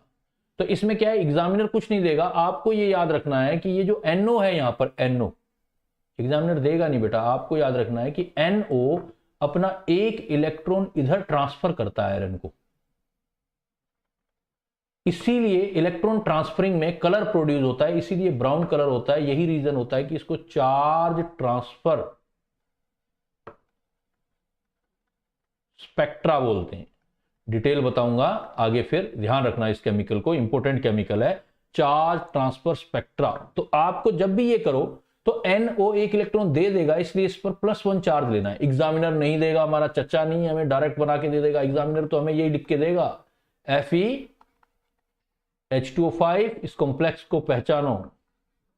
अरे दीवानो मुझे पहचानो, मैं हूं कौन, मैं हूं ब्राउन रिंग वाला, ब्राउन रिंग कॉम्प्लेक्स वाला NO। तो याद रखना यहां NO आ गया, तो NO में इसको +1 लेके सोल्व करना है, 0 नहीं सोल्व करना। तो अब सोल्व कर लो, देखो X आयरन, आयरन का oxidation number X, H2O neutral होता है पूरा का पूरा, H2O न्यूट्रल, टोटल H2O ले लो, पूरा H2O न्यूट्रल, तो 0 × 5, NO का पूरे का +1, पूरे सल्फेट का भी पता होगा जरा बेटा, पूरे सल्फेट का -2 = पूरा कॉम्प्लेक्स 0, तो X = +1। पूरी केमिस्ट्री में आपने कहीं देखा कभी कि आयरन का ऑक्सीडेशन स्टेट +1 आता हो किसी कंपाउंड में? लेकिन ये एक कंपाउंड है अकेला, इसीलिए मैंने अभी गाना गा के बताया आपको, अरे दीवानो मुझे पहचानो, मैं वही कंपाउंड हूं अकेला पूरी केमिस्ट्री में। जहां पर पूरी केमिस्ट्री में कहीं और कंपाउंड ऐसा नहीं पढ़ते जिसमें आयरन का ऑक्सीडेशन स्टेट +1 आए। ज्यादातर कंपाउंड में क्या आता है, +2 आता है, +3 आता है, 0 भी मिलेगा, लेकिन +1 आपको सिर्फ इस कंपाउंड में मिलेगा जो ब्राउन कॉम्प्लेक्स फॉर्म करता है, जो नाइट्रेट की टेस्ट में ब्राउन रिंग टेस्ट बोलते हैं इसको। बड़ा इंपॉर्टेंट टेस्ट होता है बेटा केमिस्ट्री के अंदर, ब्राउन रिंग टेस्ट, उसमें ये केमिकल याद रखना है। तो यहां पर आयरन का ऑक्सीडेशन स्टेट +1 देंगे आप। तो ऐसे कई इंपॉर्टेंट केमिकल भी होते हैं जिन पर वर्किंग आपको करना होता है। अब यहां पर देखो कुछ एग्जांपल मैं शेयर कर रहा हूं, और सारे जो एग्जांपल शेयर कर रहा हूं इसका मतलब वो आपके कंपटीशन में आने ही है, उनमें से कोई आएगा और काफी इंपॉर्टेंट है। जैसे मैं एग्जांपल ले रहा हूं H2SO5। इस H2SO5 का नाम है बेटा पर ऑक्सी सल्फ्यूरिक एसिड। पर oxy sulphuric acid, sulphuric acid का फार्मूला जानते हो ना बेटा, पर oxy sulphuric acid. Sulphuric acid का फार्मूला जानते हो बेटा, सल्फ्यूरिक एसिड का फार्मूला होता है H2SO4, और एक ऑक्सीजन और बढ़ गया तो पर हो गया। H2SO4 में एक ऑक्सीजन बढ़ गया, और इसको इस नाम से ना जानकर इससे जानते हैं, इसको कैरोज एसिड बोलते हैं। एग्जाम में इस नाम से आएगा कैरो एसिड। तो पहला काम तो यही है कि आपको कैरो एसिड का फार्मूला पता होना चाहिए। कैरो एसिड, कैरोज एसिड जो है पर ऑक्सी सल्फ्यूरिक एसिड है, वो H2SO5 है। अब इसका स्ट्रक्चर बनाओ जैसा सल्फ्यूरिक एसिड का बनाते थे। सल्फ्यूरिक एसिड में OH लिखते थे या 2OH लिख दो दीपांशु। इसीलिए मैंने बेटा बोला था कि कभी भी जल्दबाजी नहीं, एग्जामिनर ऐसा ही क्वेश्चन देगा जहां आप फंसोगे, और इसलिए आपके पास क्वेश्चन आया है तो रुको, सोचो, समझो। भाई अगर मैं सिंपल सी बात करूं आपसे कि आप मुझे ये बताओ कि जंगल का राजा कौन, जंगल का राजा कौन होता है बेटा, जंगल का राजा कौन होता है? थोड़ी देर हंसी मजाक कर लेते हैं। जंगल का राजा कौन होता है? हाथी, एलिफेंट, लॉयन, लॉयन, लॉयन होता है ना भाई। बंदर बहुत ही ज्यादा होते हैं, पूरा जंगल बंदरों से भरा होता है, लेकिन जनसंख्या के बेस पे तो बंदर को तो नहीं बनाया जाता राजा। हाथी बहुत बड़ा, बहुत ताकतवर होता है, लेकिन हाथी को तो लॉयन नहीं, किंग नहीं बनाया जाता। जंगल का किंग लॉयन को बोला जाता है। तो लॉयन में कुछ प्रॉपर्टी है बेटा, लॉयन की प्रॉपर्टी कभी मेजर करो, वो प्रॉपर्टी अपने अंदर डाल लो, वो वाली जो प्रॉपर्टी है अपने अंदर डाल लो। आप अपने फील्ड के लॉयन हो, आप अपने फील्ड के राजा हो, किंग हो। लॉयन को कभी देखना, कभी देखना, सामने जाके नहीं, जो है जू में देखना कैसे चलता है। ऐसे आएगा, एक कदम आगे बढ़ाएगा, एक कदम आगे बढ़ा के फिर यूं यूं देखेगा, इधर उधर देखेगा, इधर उधर देखेगा। तो वो एक कदम बढ़ाता है, फिर इधर उधर देखता है, फिर दूसरा कदम आगे बढ़ाता है। तो उसके अंदर क्या है देखो। और दूसरी बात, वो जब भी किसी पर अटैक करता है, कभी भी अटैक करता है तो दूसरे पर, चाहे वो डरता नहीं है, वो उसके अंदर फियर नहीं है, डरता नहीं, बिल्कुल भी फियर बिल्कुल नहीं। अपने से कितना ऊंचा हाथी है, उससे कितना ताकतवर गेंडा है, डरता ही नहीं है, पकड़ लेता है उसको। और पकड़ता कहां से बेटा, एक याद रखना एक बात, हमेशा कहां से पकड़ता है? गर्दन से। क्यों पकड़ता है गर्दन से? अब देखो 3 प्रॉपर्टी है, तभी वो किंग है। पहली प्रॉपर्टी अंडरस्टैंडिंग कितनी है, देखो एक एक कदम धीरे धीरे रखता है, धीरे धीरे चलता है वो। पहले एक कदम रखेगा, फिर चारों तरफ देखेगा। यही बात बेटा आपने अपने अंदर लानी है, ऑब्जर्वेशन पावर। क्वेश्चन जैसे ही आया एग्जामिनेशन में जल्दबाजी नहीं करनी, ऑब्जर्वेशन पावर, देखना है क्वेश्चन को अच्छे से। उसके बाद देखो फिर वो क्या करता है, किसी पर अटैक करता है। तो अटैक किससे करता है वो? अटैक वो अपने जबड़ों से करता है, क्योंकि उसको पता है मेरी स्ट्रेंथ क्या है, मेरा फील्ड क्या है। आप सभी बच्चे तैयारी कर रहे हो, नो डाउट सभी बहुत अच्छी तैयारी करेंगे, लेकिन किसी ना किसी का कोई एक सब्जेक्ट स्ट्रेंथ जरूर होगा, और उसको यूज करना है बेटा। और वीकनेस भी पता होनी चाहिए आपको। उसको क्या पता है? उसको पता है कि किसी की भी वीकनेस क्या है, सांस है, नली है। वो अपनी वीकनेस मतलब अपने जबड़े, और अपने जबड़े उसकी बड़े से बड़े जानवर के गले में डाल देता है। उसको पता है मेरी ताकत ये जबड़े हैं और इसकी कमजोरी ये चीज है, मैं इसको पकड़ लेता हूं, दबा देता हूं यहां से। तब तक नहीं छोड़ूंगा जब तक ये 4 मिनट का गेम होता है, 4 मिनट, 4 मिनट के बाद वो खत्म। इसलिए वो लॉयन जो नंबर में बहुत कम है, हाइट में कितना है, कुत्ते से थोड़ा सा बड़ा, लेकिन डेयर है। तो ये होना चाहिए बेटा, कोई भी कंपटीशन मुश्किल नहीं होता है, डेयर होना चाहिए। किसी भी क्वेश्चंस को ऑब्जर्वेशन होनी चाहिए, जल्दबाजी भी नहीं, ऑब्जर्वेशन होना चाहिए। क्वेश्चन को देखो, मेरा पॉइंट इसलिए आया, देखो आपके बहुत अच्छा attack at the weak point. Weak point मतलब कमजोरी का मतलब ये है कि एग्जामिनर की कमजोरी क्या है, एग्जामिनर की कमजोरी है जो रेयर केस होते हैं वो उठाता है। तो तुम काम भी उसी पे करो ना, एग्जामिनेशन में तो उसी पे काम करो। जैसे मैंने अभी एग्जांपल दिया, दीपांशु बहुत अच्छा परफॉर्म कर रहा था यहां पर देखो, लेकिन उसने फटाफट में गलती कर दी। उसने, मैंने क्वेश्चन लिखा नहीं कि उसने आंसर +6 दे दिया। क्या क्या मिस्टेक हुआ, उसने जल्दबाजी कर दी। पेशेंस बेटा, ये एक बहुत बड़ा फैक्टर होता है, पेशेंस। अब देखो, अब इस क्वेश्चन में आप सोल्व करो, 1 by 1 यहां से स्टार्ट हो जाओ, 1 by 1। हाइड्रोजन का +1 तो यहां ऑक्सीजन का -1, फिर ऑक्सीजन और सल्फर में -1 +1, फिर सल्फर और ऑक्सीजन में इधर आ जाओ, +1 -1, दोनों ऑक्सीजन ऑक्सीजन है 0 0, ऑक्सीजन और H है -1 +1। ऊपर नीचे सोल्व करो, ऊपर ऑक्सीजन डबल बॉन्डेड से है तो -2 +2, तो यहां नीचे है -2, इधर +2, तो टोटल कितना आ गया आपके पास, देखो 2 और 2 4 5 6, तो सल्फर का ऑक्सीडेशन स्टेट यहां पर +6 आ गया, +6 आ गया। हाँ, दीपांशु ने सही दिया था आंसर, +6 आ गया। मैं ऑक्सीजन के बारे में सोच रहा था। तो और ऑक्सीजन का देखो बेटा, यहां पर सल्फर का +6 आया। आप देखो एक एक चीज का आंसर है आपके पास। ऑक्सीजन का +6 आया, सल्फर का। ऑक्सीजन के देखो ऑक्सीडेशन नंबर, ऑक्सीजन का क्या देखोगे आप कि ऑक्सीजन के ये वाला ऑक्सीजन, ये वाला ऊपर वाला ऑक्सीजन, नीचे वाला ऑक्सीजन, इधर वाला ऑक्सीजन, 3 ऑक्सीजन का तो -2 आया है, लेकिन जो बीच वाले 2 ऑक्सीजन है उनका -1 है। एक एक एटम का आप जो है वो दे सकते हैं, एक एक का आपने आंसर देना है। H2SO4 oxidation number of sulphur पर सल्फ्यूरिक एसिड कैरो एसिड। मैं कुछ एग्जांपल यहां शेयर कर रहा हूं, अभी मैं स्ट्रक्चर बनाऊंगा आपको, मैं टारगेट दूंगा आपको, उसका ऑक्सीडेशन नंबर निकालते जाना है बेटा। हाँ, -1 एंड -2 दोनों बेटा। देखो दूसरा दिया मैंने, oxidation of number of sulphur in H2S2O8।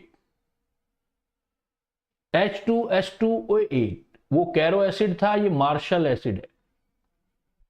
पहला पॉइंट, सीधा क्वेश्चन भी आ जाता है, मार्शल एसिड, मार्शल्स एसिड। वो पर ऑक्सो सल्फ्यूरिक एसिड था, ये पर ऑक्सो डाई सल्फ्यूरिक एसिड है, डाई सल्फ्यूरिक एसिड, पर ऑक्सो डाई सल्फ्यूरिक एसिड। तो इसका स्ट्रक्चर याद रखना है फिर आपने। इसमें 2 सल्फ्यूरिक एसिड पर ऑक्सी लिंकेज से आपस में अटैच होते हैं।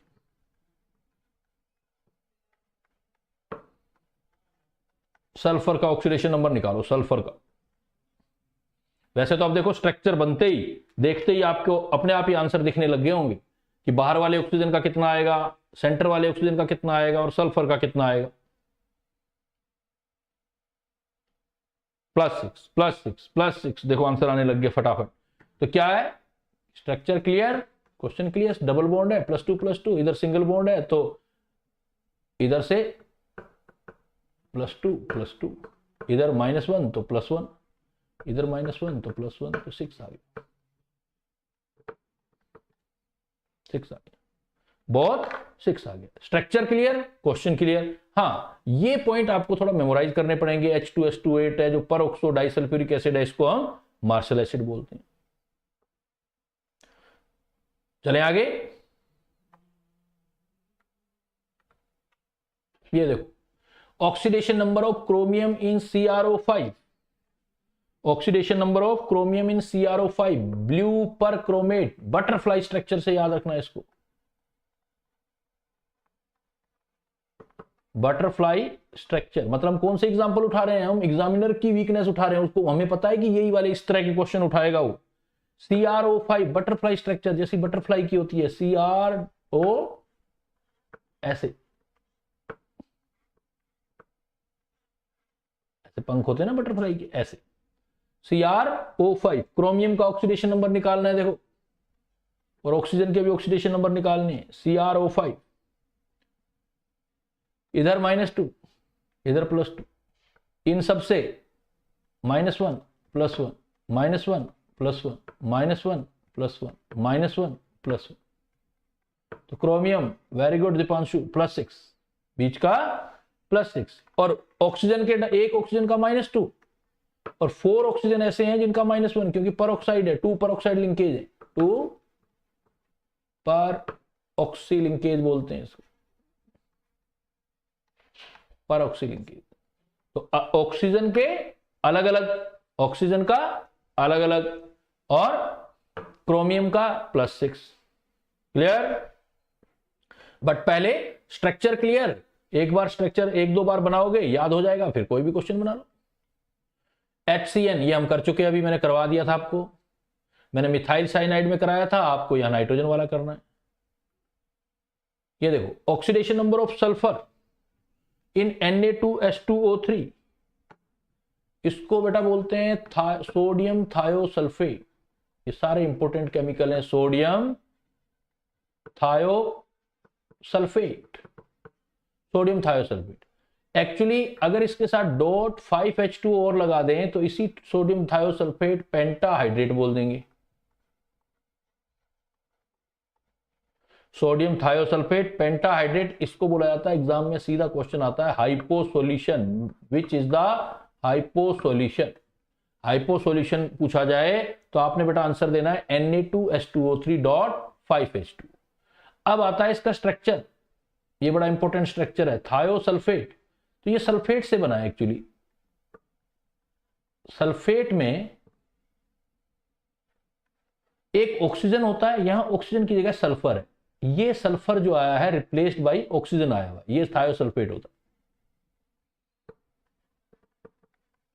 Sodium thiosulphate. इसमें बस बात ये ध्यान रखना है, चाहे आप इसको अब एक्सेप्शन लेके लिख लो, चाहे कैसे भी याद कर लो, इसमें ये सल्फर ऑक्सीजन से रिप्लेस आया है, तो इस सल्फर का बाहर वाले का ऑक्सीडेशन स्टेट -2 होता है, इसके थ्रू अंदर वाले पे +2 आता है, बिकॉज बिल्कुल सल्फर की तरह, क्योंकि इस ऑक्सीजन को रिप्लेस करके आता है ये सल्फेट की तरह। तो यहां -2 होता है, ये +2 होता है, तो ये भी क्या है, रिप्लेस हुआ है, उसी की तरह रिप्लेस हुआ है। तो यहां दोनों SS हैं बेटा, लेकिन दोनों SS हैं, बाहर वाले सल्फर का -2 लोगे, अंदर के लिए +2 आएगा, बाकी वही कैलकुलेशन, -1 +1 -2 +2 -1 +1। तो यहां पर सल्फर, दोनों सल्फर के, ये एग्जामिनर बहुत लाइक करता है इस क्वेश्चन को, ये पूछता है, क्योंकि दोनों का सल्फर का ऑक्सीडेशन स्टेट अलग अलग है। जो सेंट्रल सल्फर है, सेंट्रल सल्फर, उसका आ जाए तो +6 देना है बेटा, लेकिन जो साइडेड सल्फर है उसका -2 देना है। और कई बार एवरेज पूछ लेता है, average oxidation state of sulphur ऐसे पूछ ले, तो एवरेज निकाल लो, +6 -2, 2 सल्फर के लिए है, तो टोटल कितना आ गया, 6 - 2 कितना बन गया बेटा, 2 प्लस का 2 बन गया। Average oxidation number of sulphur +2, average, मतलब ये बाई कैलकुलेशन आया। क्वेश्चन की थीम समझना, ऑप्शन देखना क्वेश्चन के, वो पूछना क्या चाहता है। अगर ऑप्शन में +6 -2 और +2 तीनों रखे हुए हैं, तो +6 और -2 करेक्ट आंसर है बेटा आपका। योर करेक्ट आंसर इज, जो बिल्कुल एक्चुअल है, जो सेंट्रल सल्फर है उसका +6, बाहर वाले सल्फर का -2, लेकिन दोनों का एवरेज निकालें तो +6 और -2 +4 डिवाइडेड बाय 2 सल्फर के लिए है, तो पर सल्फर हो गया +2। जैसा क्वेश्चन वैसा आंसर देना है बेटा, +2 एवरेज ऑक्सीडेशन नंबर देना है, नॉट एक्चुअल। और ऊपर वाले जो दोनों हैं वो एक्चुअल ऑक्सीडेशन नंबर है। It depends on the option of question which will given in your exam. तो ये ऊपर वाले जो लिख रहा हूं मैं एक्चुअल, तो थायोसल्फेट पेंटाहाइड्रेट को हाइपो सॉल्यूशन बोलते हैं, इसमें सल्फर का, हाँ बिल्कुल दीपांशु, आज टाइम टेबल आया होगा आपके पास, 2 घंटे की क्लास है बेटा आज। तो सल्फर का ऑक्सीडेशन स्टेट एक्चुअल पूछे देन +6 एंड -2, और अगर एवरेज पूछे देन +2। क्लियर?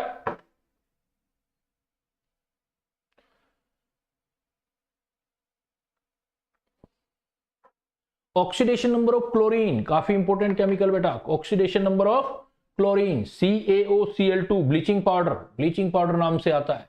पहले स्ट्रक्चर बनाओगे आप, CaOCl निकालो बेटा, क्लोरीन के ऑक्सीडेशन नंबर निकालो, दोनों क्लोरीन के। यस, लेट्स ट्राई, दोनों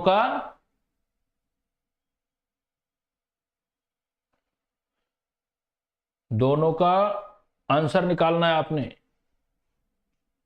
हाँ बेटा, वो क्वेश्चन से डिसाइड होगा, ऑप्शन से। कुछ नहीं लिखा हुआ है तो हम ऑप्शन देख के देखेंगे कि क्या आंसर देना है हमने। कुछ नहीं दिया हुआ है तो एक्चुअल की तरफ जाओ। तो देखो बेटा, ऊपर वाला क्लोरीन ऑक्सीजन के साथ अटैच है तो इधर -1 इधर +1, लेकिन नीचे वाला कैल्शियम के साथ अटैच है तो कैल्शियम से इसकी इलेक्ट्रॉनिगेटिविटी ज्यादा, -1 +1।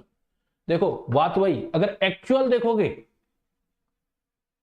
एक्चुअल बिल्कुल सही दीपांशु, मुस्कान बिल्कुल सही है। एक्चुअल देखोगे तो एक क्लोरीन का +1 और एक क्लोरीन का -1। एवरेज निकालोगे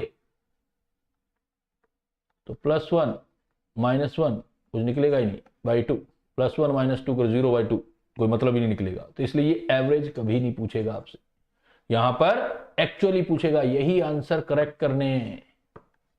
जब भी ब्लीचिंग पाउडर आ जाए तो ब्लीचिंग पाउडर में क्लोरीन का oxidation number +1 and -1, +1 and -1, direct ऐसे के ऐसे क्वेश्चन एग्जाम में मिलेंगे आपको। ये देखो beautiful question, oxidation number of nitrogen in ammonium nitrate. ऐसे क्वेश्चन आ जाए, oxidation number of nitrogen in ammonium nitrate. देखो सॉल्ट है, जब भी सॉल्ट आ जाए तो एक काम किया करो, ब्रेक कर दिया करो। सॉल्ट ब्रेक करोगे तो अमोनियम अलग हो जाएगा और नाइट्रेट अलग हो जाएगा। अब क्या है, फार्मूला बेस ही हो जाएगा क्वेश्चन। इधर नाइट्रोजन का अलग निकालो, इस नाइट्रोजन का अलग निकालो। सपोज इस नाइट्रोजन का x, हाइड्रोजन 4 है तो +4 इज इक्वल टू +1, तो x is equal to -3। Nitrate है, यहां निकालो, यहां सपोज x', ऑक्सीजन का -6, एक ऑक्सीजन का -2 होता है नॉर्मली, 3 का -6 इज इक्वल टू -1, तो x' इज इक्वल टू कितना हो गया, +5। तो देखो अलग अलग नाइट्रोजन का, अमोनियम वाले नाइट्रोजन का अलग आया है, तो ऑक्सीडेशन स्टेट क्या है नाइट्रोजन के, -3 एंड +5, -3 एंड +5। तो -3 एंड +5, उसका 0 नहीं देना बेटा, वो ऊपर वाले का एवरेज निकलेगा ही नहीं। वो कैलकुलेशन जो होगा प्रैक्टिकली चीज नहीं होगी, वो मैथमेटिकली हो जाएगी। प्रैक्टिकल भी होना चाहिए ना, प्रैक्टिकली भी होना चाहिए। तो देखो ऑक्सीडेशन नंबर ऑफ नाइट्रोजन -3 से +5, और ये एग्जाम तो इतना ब्यूटीफुल है। एक तो ये क्वेश्चन डायरेक्ट आता है और दूसरा कई बार आता है ना कि ऑक्सीडेशन स्टेट ऑफ नाइट्रोजन कितनी हो सकती है। ऑक्सीडेशन स्टेट ऑफ नाइट्रोजन कितना ब्यूटीफुल क्वेश्चन है। -3 से लेके कहां तक हो जाएंगी, +5 तक उनके कंपाउंड में। Oxidation state of nitrogen in its compound. Question करना लास्ट ईयर के एग्जाम में मिलेगा ये क्वेश्चन कि नाइट्रोजन का ऑक्सीडेशन स्टेट, नाइट्रोजन का कहां से कहां तक पॉसिबल है। तो -3 से स्टार्ट हो सकता है, +5 तक जा सकता है। ऐसे ये पूछा जाता है oxidation state of sulphur in its compound, -2 से +6 तक, जैसे H2S और H2SO4, -2 से +6 तक। नाइट्रोजन -3 से +5 तक, -2 से +6 तक। यहां एक बड़ी इंपॉर्टेंट चीज सीखने को मिलती है बेटा में, देखो इसलिए मैंने कहा था कि that is the beautiful question. एक तो अमोनियम नाइट्रेट डायरेक्ट आता है कि नाइट्रोजन की ऑक्सीडेशन स्टेट क्या क्या हो सकती है, इससे आपको लिमिट पता लग रही है, और -3 से लेके +5 तक हो सकते हैं। ऐसे ही सल्फर का एक आ गया, यहां से कंसेप्ट सीखोगे आप कि अगर हमें ऑक्सीडेशन स्टेट पता हो, नॉलेज क्लाउड केसी, अगर कोई species in its maximum oxidation state में है, मैक्सिमम ऑक्सीडेशन स्टेट में, तो ऑलवेज ओनली ऑक्सीडाइजिंग एजेंट का काम करेगी। बच्चे बड़े मुश्किल में हो जाते हैं कि जब उनके सामने ऐसा क्वेश्चन आता है कि which of the following species only act as oxidising agent, या only act as reducing agent, या act as both oxidising agent and reducing agent. तो आपने ऑक्सीडेशन स्टेट का नॉलेज देखना होता है। अगर मैक्सिमम ऑक्सीडेशन स्टेट में है तो ओनली ऑक्सीडाइजिंग एजेंट, और species in it's minimum oxidation state तो ओनली रिड्यूसिंग एजेंट। सीधा ट्रिक याद करो, नॉलेज क्लाउड याद करो, ओनली रिड्यूसिंग एजेंट। और अगर species in its mediocre oxidation state, middle वाली, तो दोनों का वर्क करेगा, act as both oxidising agent as well as reducing, act as both oxidizing reducing. कितना बढ़िया फंडा आपको याद करने को मिल रहा है कि आप सीधा ऑक्सीडेशन स्टेट चेक करें। अगर कोई स्पीसीज अपनी मैक्सिमम ऑक्सीडेशन स्टेट में तो only oxidizing agent, minimum oxidation state में तो ओनली रिड्यूसिंग एजेंट, और बीच में तो ऊपर भी जा सकती है नीचे भी जा सकती है, मतलब दोनों तरफ जा सकती है, तो ऑक्सीडाइजिंग एंड रिड्यूसिंग एजेंट बहुत काम कर सकता है। जैसे मान लो मैं आपको बोलूं कि ये प्रॉब्लम दूं, which of following act as reducing agent as well as oxidizing agent?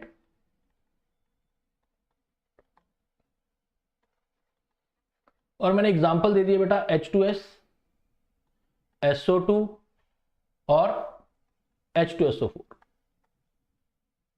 तो बताओ क्या आंसर होगा, कौन सी स्पीसीज इनमें से oxidizing as well as reducing agent दोनों का काम कर सकती है, और कैसे आप, हाउ कैन यू चेक, कैसे चेक करोगे बेटा, क्या आंसर होगा इस क्वेश्चन का। SO2, निखिल का आंसर आया है सबसे पहले SO2। देखो बेटा H2S है तो सल्फर का ऑक्सीडेशन स्टेट -2, H2SO4 है तो +6, तो ये तो मिनिमम होगी, इससे कम तो हो नहीं सकती, ये मैक्सिमम होगी, तो ये काम कर सकता है तो सिर्फ ऑक्सीडाइजिंग एजेंट वाला मैक्सिमम मिनिमम, तो बीच में रह गया सल्फर यहाँ +4 वाला, तो ये दोनों साइड जा सकता है, इधर भी और इधर भी जा सकता है, तो दोनों वर्क कर सकता है, तो आंसर हो जाएगा आपका SO2। कोई सोचता होगा कि अरे सर ये तो रट्टे वाले क्वेश्चन है कि कौन ऑक्सीडाइजिंग है कौन रिड्यूसिंग है। देखो कंसेप्ट है, ऑक्सीडेशन स्टेट का कॉन्सेप्ट है, उस कॉन्सेप्ट का यूज करना है आपने, उससे आपने ऑक्सीडाइजिंग या रिड्यूसिंग एजेंट बनाने हैं। कुछ केसेस ऐसे आते हैं बेटा आपके पास, जैसे Fe3O4 पूछ लिया, oxidation number of iron, actually इनका थोड़ा सा नॉलेज करना पड़ता है। जैसे Fe3O4 है, ये मिक्स्ड ऑक्साइड, मिक्स्ड ऑक्साइड मतलब Fe3O4 एक्चुअल में FeO प्लस Fe2O3 का कॉम्बिनेशन है, तो FeO होगा तो +2 हो जाएगा, Fe2O3 होगा तो +3 होगा, तो ऑक्सीडेशन स्टेट एक्चुअल आंसर ये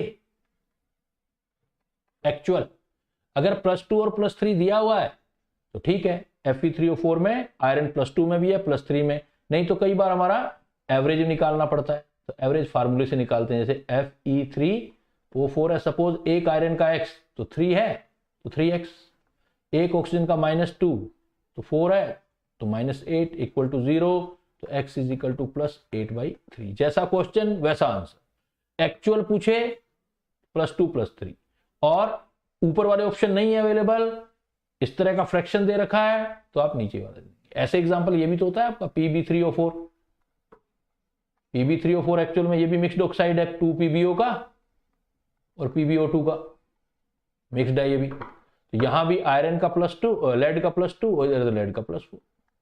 तो कई बार छिपा के क्वेश्चन पूछेगा वो आपसे, मतलब छुपा होगा, मतलब नॉलेज होना चाहिए आपको। जैसे Fe3O4 एक्चुअली कंपाउंड नहीं है, एक्चुअली दो कंपाउंड का मिक्सअप है, फेरस ऑक्साइड और फेरिक ऑक्साइड, जब भी फेरस ऑक्साइड होगा तो +2 होगा और फेरिक ऑक्साइड होगा तो +3 होगा। ऐसे ही आपका Pb3O4 एक्चुअल में लेड ऑक्साइड और लेड डाइऑक्साइड का कॉम्बिनेशन है, मिक्स्ड ऑक्साइड है, तो लेड का +2 और PbO2 में +4।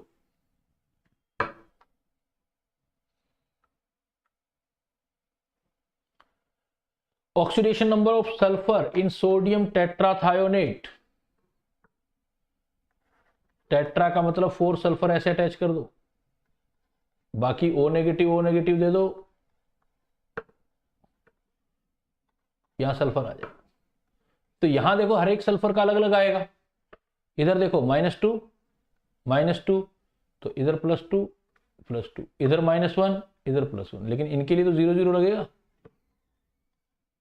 फिर अगेन -2 इधर -1, तो जो इधर वाले सल्फर हैं वो +5 में आ गए, ये जो सल्फर हैं आपको ये 0 में आ गए, तो 2 सल्फर +5 में, 2 सल्फर जो मिडल वाले हैं वो 0 ऑक्सीडेशन स्टेट। वही बात एक्चुअल पूछेगा तो ये आंसर, टेट्राथायोनेट में एक्चुअल पूछेगा ये आंसर, और एवरेज पूछेगा तो फिर निकाल लेना। भाई +5 है, दूसरे का भी +5 है, तीसरे का 0 है, फोर्थ का 0 है, टोटल 4 है। तो मतलब कितना हो गया 10/4 मतलब 2.5। एवरेज आ गया ऑक्सीडेशन स्टेट 2.5, एवरेज 2.5 आ जाए। लेकिन एक्चुअल और एवरेज का ध्यान रखना, मैंने बहुत सारे एग्जांपल बताए। मैंने क्या बोला था कि मैं आपसे वही शेयर कर रहा हूं जो एग्जामिनेशन में ज्यादातर पूछे जाते हैं क्वेश्चन बेटा, इसलिए इन क्वेश्चंस को आपने करना है, इनकी स्ट्रक्चर को बाय हुक एंड क्रुक आपने याद करना है। अब आ जाओ क्वेश्चंस पर। कुछ तो डायरेक्ट क्वेश्चन जो अपने किए हुए, उसमें से पहला क्वेश्चन ब्राउन रिंग कॉम्प्लेक्स, क्या आंसर होगा फटाफट? ब्राउन रिंग कॉम्प्लेक्स, जिससे चलते जाए मैं क्वेश्चन कंप्लीट करवा दूं जिससे आपको। ब्राउन रिंग कॉम्प्लेक्स अभी पढ़ा के आया हूं, +1 ओनली, केमिस्ट्री में एक एग्जांपल, +1 बेटा, +1 आंसर देना है। Oxidation state of iron in FeS2, oxidation state of iron in FeS2। देखो FeS2 का प्रॉब्लम यहां पर ये है कि FeS2 है तो S2O2 की तरह है, जैसे आप कहते हो ना पर ऑक्साइड, O2 का 2 नेगेटिव होता है, तो S2 भी तो उसी फैमिली का है, 2 नेगेटिव। तो आयरन का X और S2 का -2 इक्वल टू 0, तो X is equal to +2, X is equal to +2। Metal का माइनस तो होगा ही नहीं बेटा, मुस्कान बेटा मेटल में माइनस नहीं होता, मेटल में माइनस देना ही नहीं है, कभी मत सोचना मेटल में माइनस की तरफ तो जाना ही मत, मेटल हमेशा पॉजिटिव में देते हैं।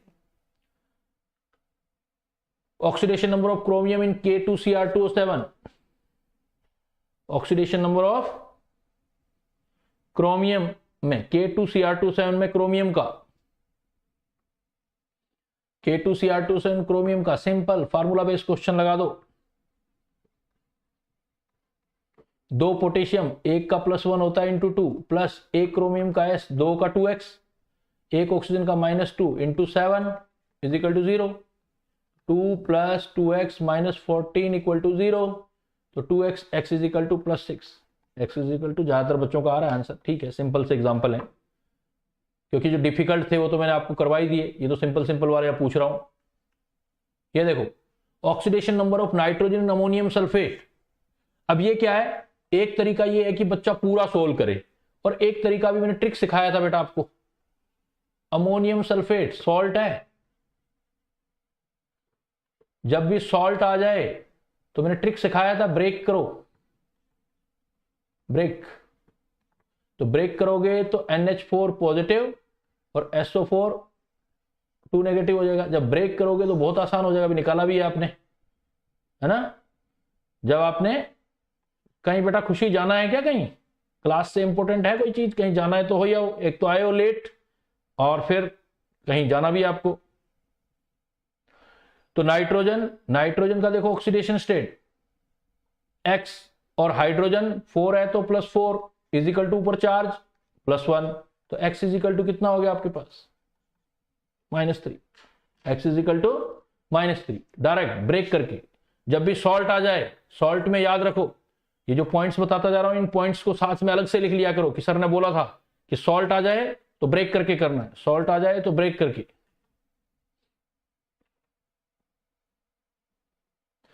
ये है देखो आपके पास, मैंने एक रिएक्शन दे दिया आपको, C2O4 2 negative, MnO4 2 negative, MnCO2 H2O, the reductant is, reductant पूछ लिया आपसे, रिडक्टेंट पूछ लिया, रिडक्टेंट, रिडक्टेंट देना है बेटा। रिडक्टेंट क्या होगा, तो ऑक्सीडेशन नंबर से जैसे बताया था अभी मैंने, ऑक्सीडेशन नंबर ये क्लियर कट निकाल के आए +7 और Mn+2 है, तो ये रिडक्शन हो रहा है, रिडक्शन हो रहा है तो ये तो ऑक्सीडाइजिंग एजेंट हो गया। इसका मतलब यहां कहीं मिल सकता है आंसर मुझे, C2O4 2 negative oxalate ion, C2O4 negative, D option Harshita कहां से निकाल लिया, H पॉजिटिव में तो कोई डिफरेंस ही नहीं है, यहां भी H पर पॉजिटिव चार्ज, यहां भी हाइड्रोजन पे +1 चार्ज, हाइड्रोजन में कोई चेंज नहीं है बेटा। डी ऑप्शन जो दे रहे हो वो पता नहीं किस हिसाब से दे रहे हो आप। ऑक्सलेट आयन ऑक्सीडेशन नंबर से दो, अब पूरी क्लास खत्म होने वाली है, ऑक्सीडेशन नंबर पे बात चल रही है, ऑक्सीडेशन नंबर से आंसर दो।